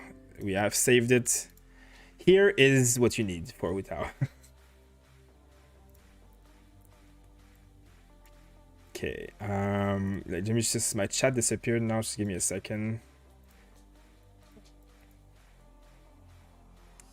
But yeah, this is the materials. I should probably put it in our Discord, actually. Let me put it in the Discord, in the resource channel. So if you want to go in the resource channel on our Discord, they will be there. Perfect. Okay, so yeah, probably gonna end the stream now, guys. It was nice, of course. I'll be back in a few days. Alex will be live tomorrow morning as usual, and you know, of course, when Hu Tao comes out, there's gonna be a lot more stuff happening. I will finish up this domain first, and then yeah, that will be it. So let me do this. Lava Walker wouldn't be bad. I mean, Lava Walker wouldn't be the worst, but I mean, we talked about it a bit earlier. Lava Walker is a pretty bad artifact set in general for almost any character. You know, the main reason that Lava Walker is bad is because it doesn't work on slimes, first of all. And second of all is because melt and vaporize consume fire from enemies. And that means that your Lava Walker doesn't work if you're using a lot of melt and vaporize, which you should be doing. If you have Garnu, if you have Fischl, because also Overloaded removes fire.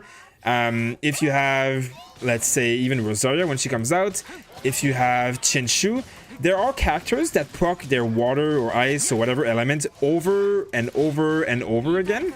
And what does that mean for a fire element on the mob? That means it gets consumed. Overload consumes it. Melt consumes it. Vaporize consumes it. So that means that every time it consumes it, you need to do one more fire damage without the level worker boost in order to reapply fire, and then your next fire damage will be boosted. But then it gets consumed very often. So half of your fire damage is going to be not... oh, really? Half of your fire damage is not going to work because you're going to be consuming it all the time. So level worker is just not a great set, to be honest. And yeah, it's just not great. It doesn't work against slime, it doesn't work against shields, and half the time it gets consumed and it doesn't stay on the mobs. So I'm not a big fan of level worker in general.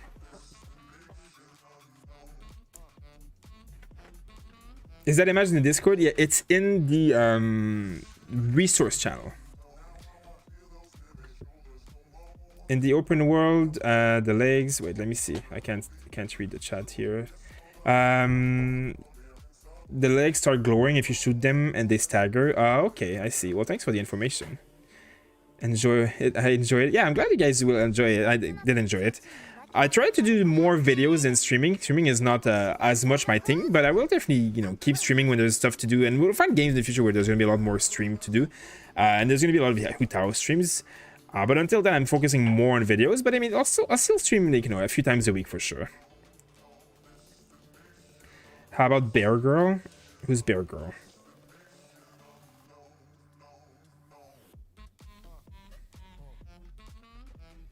I will donate next time around. That's nice of you, thank you. But I mean, no pressure. I'll see you next time for sure. Lava is up for Bear Girl. Oh yeah, you mean Xiangling? Yeah, I mean, her bear does apply fire a lot, so it's a bit better. But it's kind of like what I was saying just quickly before I end. Like, this makes you do 35% damage against pyro enemies, right? Great, all nice. But this gives you 37% pyro damage, which is more than 25%. It only works on characters that can cast their E often, right? Because it lasts for 10 seconds, the triple buff. So on Xiangling, you can get 2 of this. You can get 2 stacks very easily. On Diluc, you have 3 stacks all the time. On Bennett, you have 3 stacks all the time.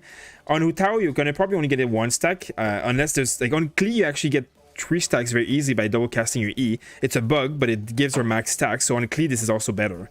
So it's a bit bugged, so I know it's gonna work on Hu Tao, but like this set is usually better because of that. And on Hu Tao again, it's gonna be better. I just don't like level walker on most mobs because I don't want to be melting with Ganyu, and it's not gonna work if I have level walker, right? You're gonna be melting that. I mean, you're gonna be melting, but like it's just half the time you're not gonna do damage.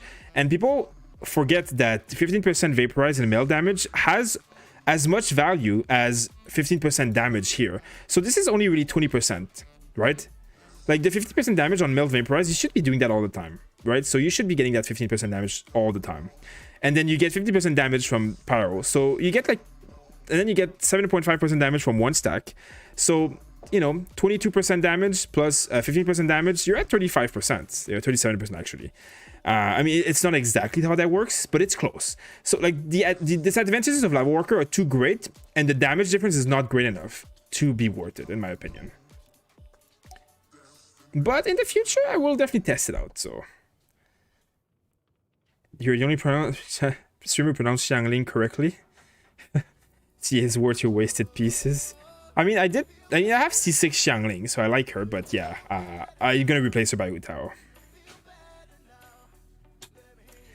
But yeah, I mean, I think that covers it. And yeah, make sure to stay tuned for my upcoming videos about Hu Tao and my upcoming videos about artifacts and stuff, and obviously, you know, when I will play Hu Tao. Let me level up an artifact because I can't loot this freaking domain, so let me level up these artifacts that I have. I have a lot of, like, I haven't leveled up artifacts in a while because I haven't gotten good artifacts in a while, so I will just do this quickly, and then yeah, I'll be back on stream soon. For those of you who are interested, Alex streams in the morning, so about like 8-9 hours from now, and we have a giveaway going on Trovo, so make sure to join our Discord.